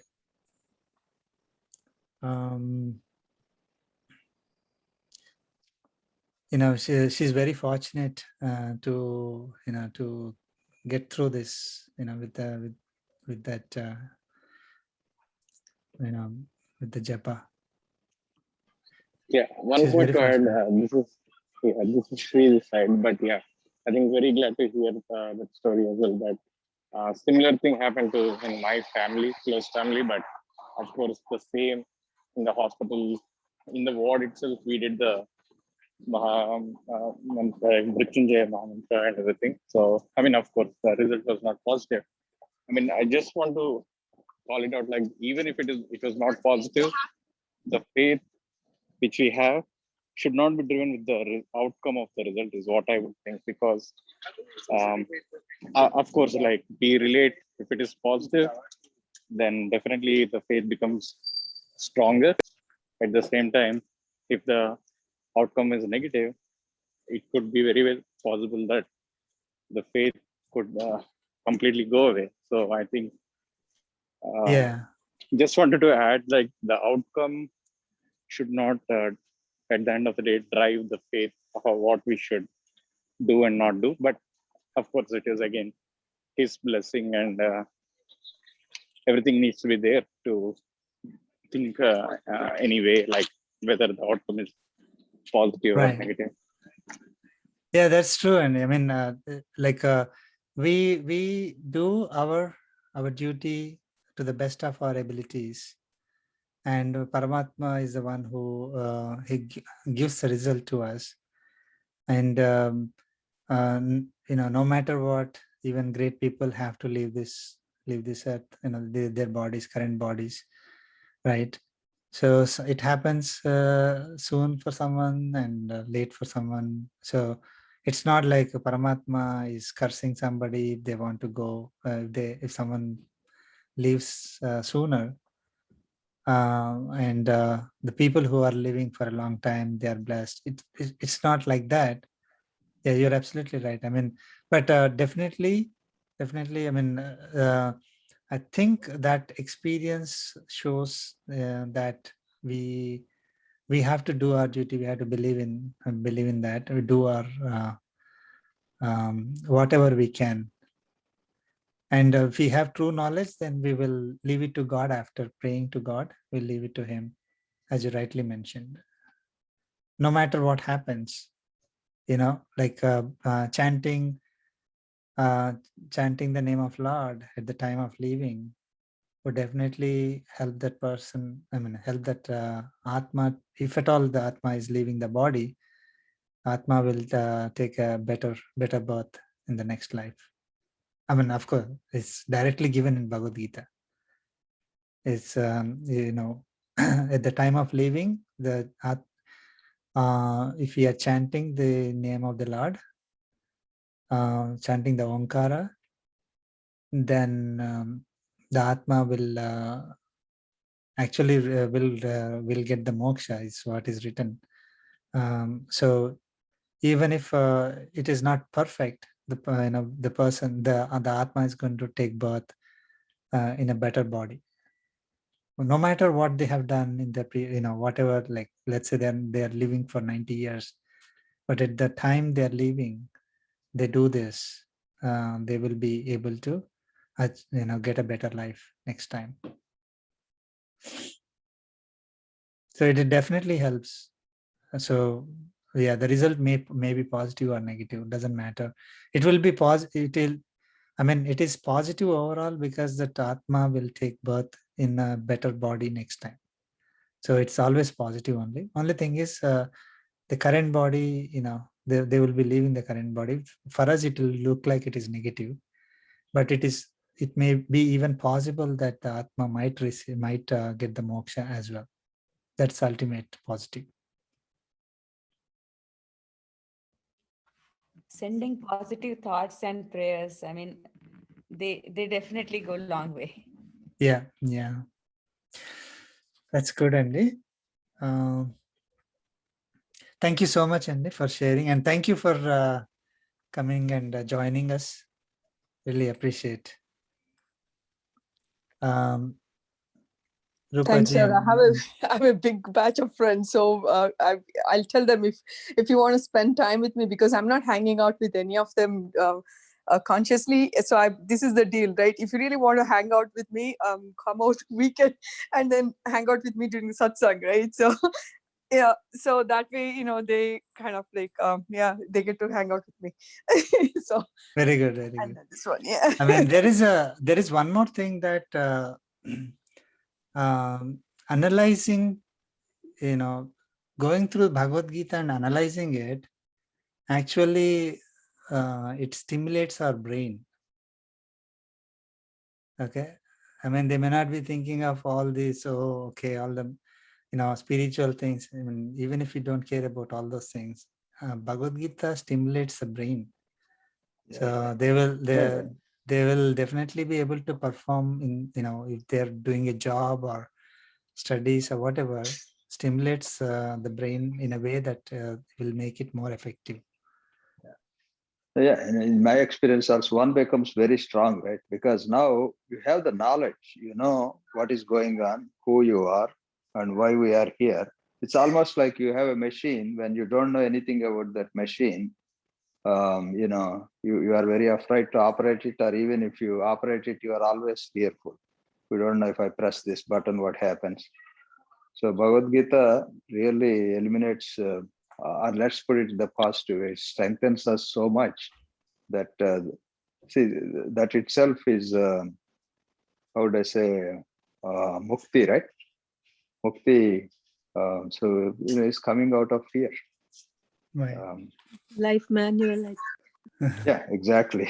So that's why I tell people, probably everybody should study or at least take 1 hour course minimum in Bhagavad Gita before they get married. Otherwise, it's like, yeah, very well said, Andy. I mean, this is that will remove so many issues that people will have. I mean, because they don't understand what's happening. So that lack of understanding causes more problems. Exactly. And even observing children and all that. Let's see, one person who is completely ignorant now is meeting another person who is in ignorance. And you can only imagine the problems that arise. Yeah. It's almost like trying to drive a flight without manual. Yep. It is. The problems get exponentially bad. One person having ignorance is bad enough. Two people living together with ignorance is like, I mean, of course, I didn't have any of this knowledge before. But fortunately with Sri Swamiji's blessings, getting this knowledge, and we see the value now. We see the value, importance. And also it helps in job as well, job situations. We will go through a few more slokas, if it is okay. Yes, Yeah. please.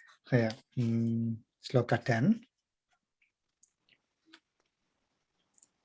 Kamamāsritya dushpuram. Kamamāsritya dushpuram. Dambhamanamadānvitaha. Dambhamanamadānvitaha. Mohat gruhitva sadgrahan. Mohat gruhitva sadgrahan. Pravartante suchivrataha. Pravartante shuchivrataha. Chant together. Kamamāsritya dushpuram. Dambhamanamadānvitaha. Mohat gruhitva sadgrahan. Pravartante shuchivrataha. Kamam asritya dushpuram. Okay, so they surrender to, the kama. Kama is desires, kama. So they succumb to it, they surrender to the desires. Okay. These desires are dushpuram, like they can never be satisfied. Okay. So desires, once we, let's say one desire is satisfied, immediately another desire rises up, another one rises up, another one rises up, and it's like addiction. These desires are like addiction. So they never get satisfied. Okay. Like if I let's say desire to get say $100,000, once I get 100,000, it changes to 200,000. Once we reach the 200,000 target, then it will become 300,000. So it is the desire for money will never be satisfied. Desire for taste is never satisfied. Desire for even long life is never satisfied. No matter how long we live, it is not going to be satisfied. All these are desires. So surrendering to those desires to experience materialistic world, okay, those desires which are never satisfied. Dambha mana madanvitaha. So they become those with dambha mana, dambha mana madanvitaha. So dambha is we learned earlier, that ostentation, the show off. Okay. Mana is pride, and madam is arrogance. Okay. So they become those with this show off, pride and arrogance. Mohat gruhitva sadgrahan. Okay. Mohat. So due to the delusion that they have, gruhitva sadgrahan, asat grahan. So they seize the resources unjustly. Okay, seizing resources unjustly. Pravartante asuchivrataha. So they behave. They behave. So asuchivrataha is those who with asuchi. Suchi means cleanliness, right? And we saucham, what did we understand? Saucham is they're able to keep their body and mind clean to perform the duties according to the scriptures, what is prescribed in the scriptures. Asuchivrataha is those who do not perform those what is in the scriptures. Okay. And they perform those which are prohibited in the scriptures. So there are two opposite things, right? Like those with prohibited, whatever is prohibited in the scriptures, they will do. And they will not do the ones that are prescribed in the scriptures. So it is like double negative. It is not doing something that is supposed to be done and doing something that is not supposed to be done. So that's what they become. So if you see this asuchivrataha, dambhaman madanvitaha, so these are talking about these people. The asura quality people are referred to as dambhamana madanvitaha. They become those with ostentation, pride and arrogance. They become those who perform whatever practices that are not prescribed in the scriptures, and they perform those which are prohibited. And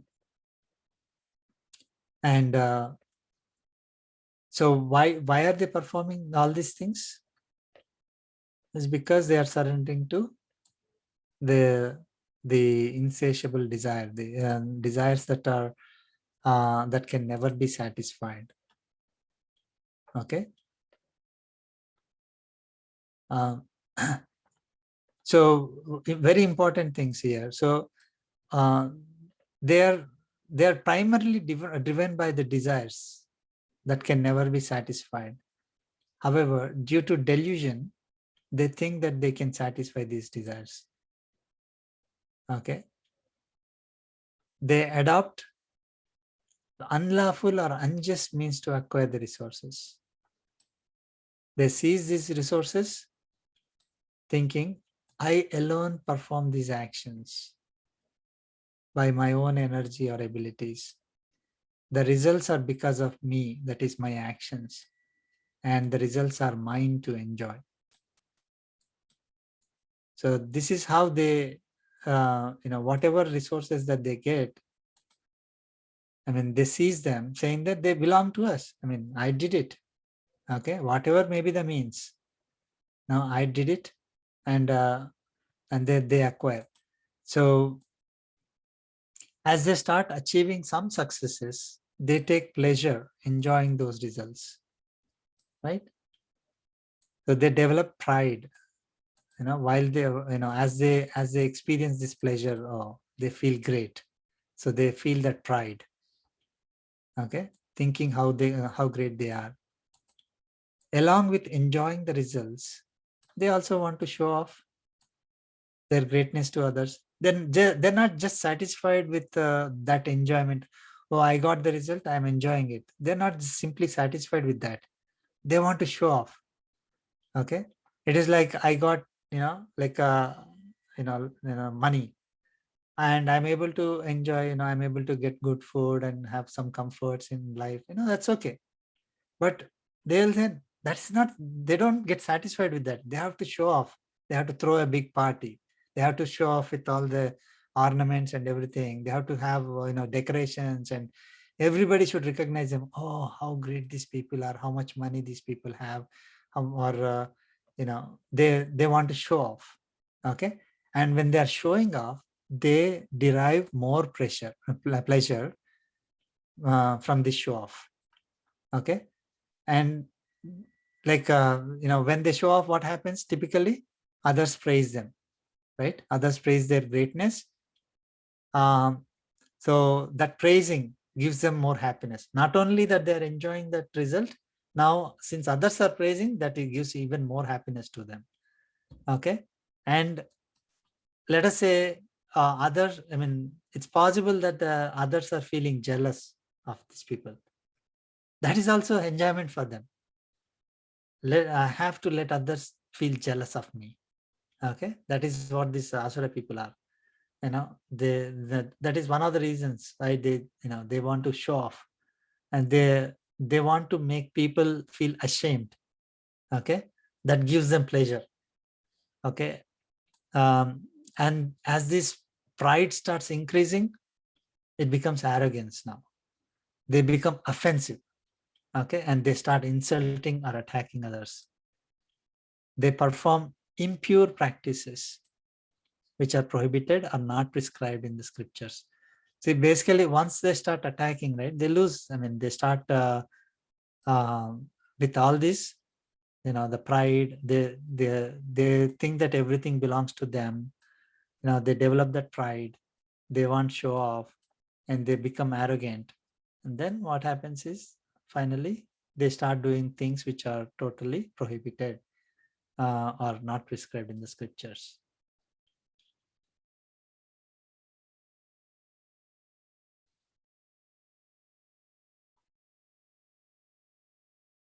Okay.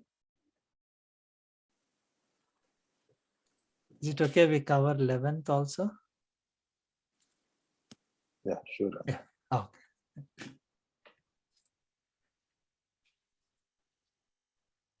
Chintamaparimeyaam cha Chintamaparimeyaam cha pralayantamupasritaha प्रलयान्तामुपाश्रिताः कामोपभोगपरमाः कामोपभोगपरमाः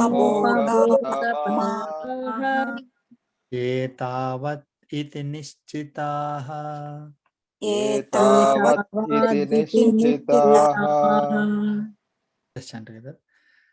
चिन्तामुपरिमेयां च प्रलयान्तामुपाश्रिताः प्रलयान्तामुपाश्रिताः कामोपभोगपरमाः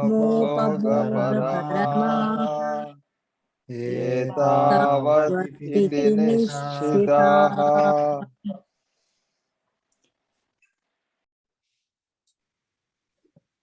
So, because they succumb to the desires, right? What do? They act to satisfy those desires. Okay, and we also saw that those desires can never be satisfied. That means, they are innumerable. I mean, the desires are a lot of desires are so big that their activities are accordingly, like so many, right? So now, in order to satisfy those desires, what do? Chintam aparimeyam pralayantam upasritaha. So the upasritaha, so this is referring to those people. So these asura nature people, they take refuge in what? Or they indulge in, chintas. Chintam is thoughts, their plans, schemes, whatever. Aparimeyam. So what what kind of chintas? I mean, the adjective of the chintas describing. So these chintas that are aparimeyam, they are immeasurable, unlimited. Okay, and pralayantam, they extend until the dissolution of this universe, until the pralaya. Okay. Okay.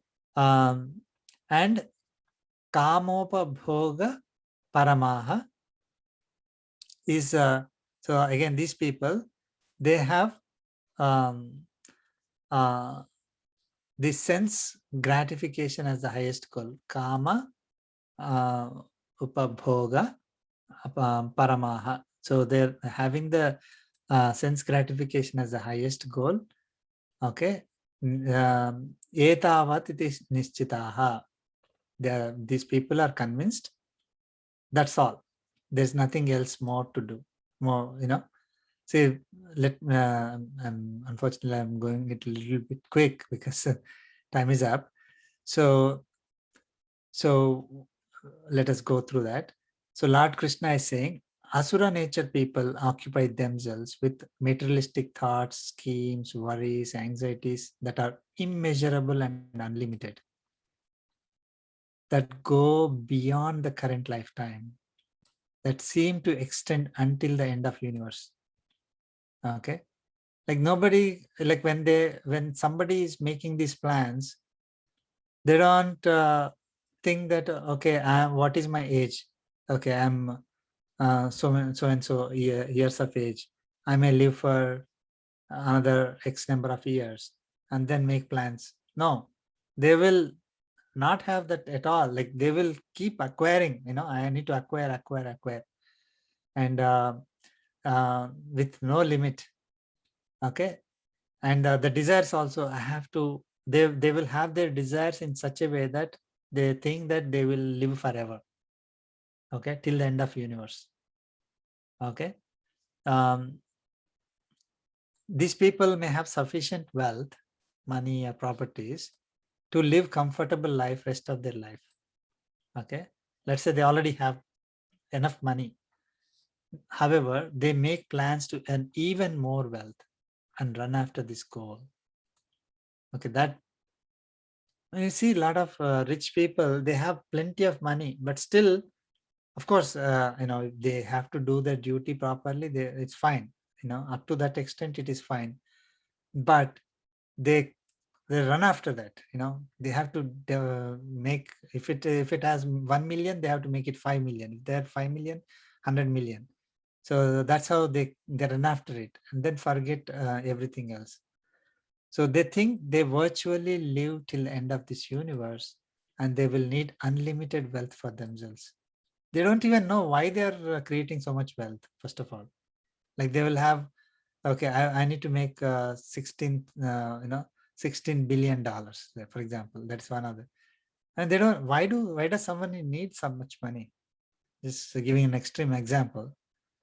Okay, even if they think they are not going to live forever, they will still try to acquire wealth for their kids and future generations, again with no end in sight. So if you ask them, why do you need the money? They'll say, I mean, you're not going to enjoy it. Even if you spend $1 million a day, still more, you have more money. So why are you doing all these things? They'll say, maybe for the future generations, right? And then still, I mean, thing is that with that in mind, they commit atrocities. That's a problem. Okay, they're doing their duties properly, it's okay. But in order to acquire so much wealth, they follow unjust ways. That's what Lord Krishna is saying. And then Asura nature people consider sense gratification as their highest goal. Whatever they plan to do and whatever they do is derived from the goal to experience sensory pleasures. In fact, they're convinced that there is nothing else that can be considered as their goal. Okay, only sensory pleasures.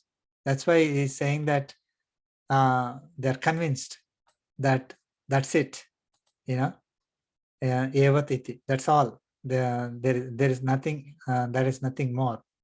Okay, so if they had known the reality of Atma, body, nature, and God, and believed in it, then there is some chance of knowing that there can be goals for us, for them, for the Asuri people, other than materialistic pleasures and sensory enjoyments.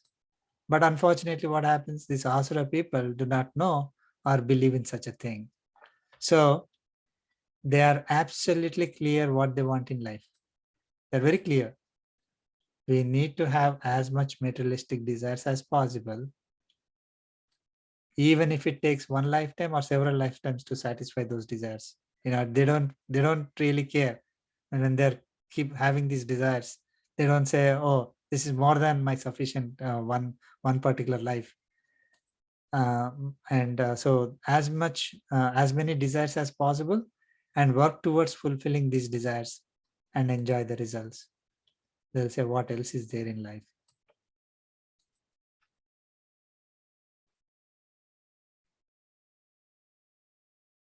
Okay, so that is Asura people. Of course, it continues further, but Krishna clearly explains further these Asura nature people. What do they do and all that.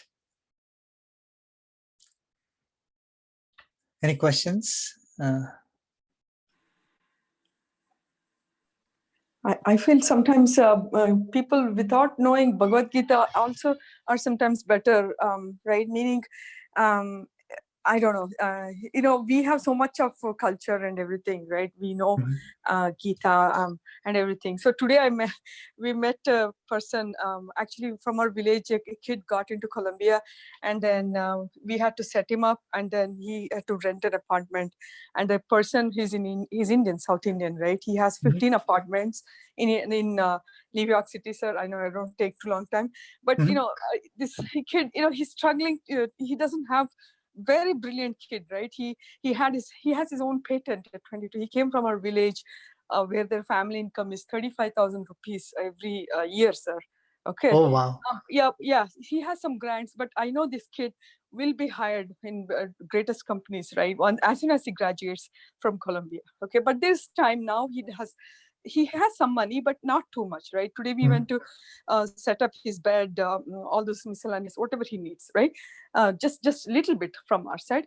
And then this person is not willing to reduce $100 per month, right? Just asking $100. that kid will give that money, right? Maybe in millions in next 10 years, right? But Mhm. he has 15 apartments, sir, but he's from our India, right? And he's quite old also, not willing to give up $100. So I was just thinking, right? I don't know, if it was some other person, they would have given, right? Just to, if we explain the situation for that kid, this he was not willing. So I know that he goes to temple and everything, but like, I don't know, sometimes. Yeah, Yeah, and that is very true. Very true. perfect example that if someone has enough money for their lifetime, but still they want to acquire more and not help others, is asura. Yeah. Um, And actually, I wrote a paper on this when I was long time ago. This was so I personally think from psychological point of view, it's an imbalance in mind, right? See, if a person who is balanced, their needs are balanced, and they will not go to extremes to make money. I mean, if you naturally make it, that's okay. But I think some people, they take it as an alambana to satisfy themselves. I mean, think about it. For example, let's say if a person became a CEO or something like that. I'm not criticizing all the CEOs.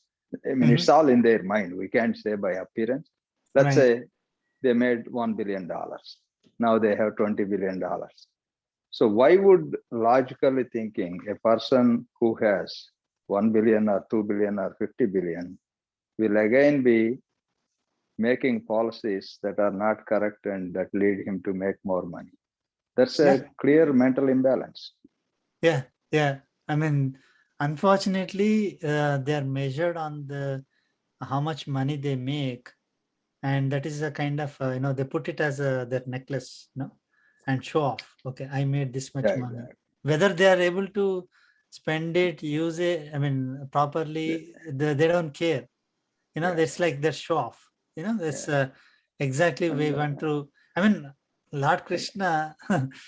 The way he explained all this is reflecting very much how we have the society today. Even today, I mean, we can really clearly relate it. Professor, is it also correct to think, to Rupa's point, there is a difference between gnanam and vijnanam? See, you can acquire gnanam by listening to teachers, or videos, gurus, or scriptures, etc. But vijnanam is something that you acquire with practice. And also, probably some people, they stop at some point, right? In other words, they may do all the rituals and all that, but for material needs. So they go to the temple to ask something from God. Yeah, I mean, jnana vijnana is like we have to take the context. So that is, I mean, that here in this particular case, they might have. I mean, we don't even know whether they got the gnana or not, real gnana. That is true. But even if they got it, okay, somebody told them, again, because of their asura nature, they don't believe in it. We went through that sloka also. Yes. Like they'll say you are ignorant. Now you go and tell that rich person and say that why are you, for you to make bonus, okay, you are making 1,000 people suffer. Is that right thing to do? Then the person will say you are ignorant. Then he'll ask you why you are telling me to help 1,000 people. Then if you say God and then karma and all that stuff, then he say, you are ignorant person, you don't know, and you keep quiet. So that is, unfortunately, the asura people, they don't want to listen to also. Even if they listen, they will not believe in it. Even if they believe in it, they cannot practice it. They don't practice it. So it is as good as not getting the knowledge. Yeah, the gnanam is, I mean, it is not like they have the gnanam. No, they might have heard it, but they don't believe it. They don't remember it when time comes. So it is as good as the gnanam is not there. Okay. So, I mean, Vijnanam is talking about Paramatma. On the Jnana Vijnana Yoga 7th chapter. So yeah, but yeah, Jnanam is the fact that we are Atma is Jnanam, and having the three realities, knowing about the three realities is the Jnanam. That's the fundamental, right? So that's the Jnana Yoga. So very, very high level speaking. So now if they don't believe Atma, they believe body, then everything else falls behind because of that. Like, they'll say, I'm body, then I need more money to enjoy. No matter how much money we earn, it is not sufficient, right? Is there a money or even anything, any possessions? Like, why would somebody need 140 bedroom house? Tell me. But people are crazy like that. Absolutely. I don't understand. And I mean, we will be able to, if we have this knowledge and really able to practice. That means listening, that is Ravanam, recollecting, Mananam, and Dhanam, and actual practice, Abhyasam. So if we are able to do this, then it becomes strong. Our Jnanam becomes strong in our mind. Then we become Sthita Prajna. And then when the situation comes, like, when someone asks for $100, then they are able to react properly. Otherwise, whatever they heard might be 10 years back or even 5 days back, it is not useful for them. Again, maybe there may be other reasons why they don't, they don't do it. But in general, if like we are not able to, contribute back to the society, we are always in the mode of acquiring at any cost. That is asura quality. Even if we contribute, these people, even if they give back, it's only for the purpose of show off. Yeah. So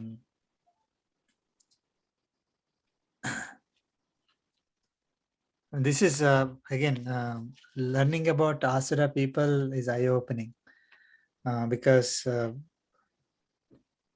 we can closely relate to that.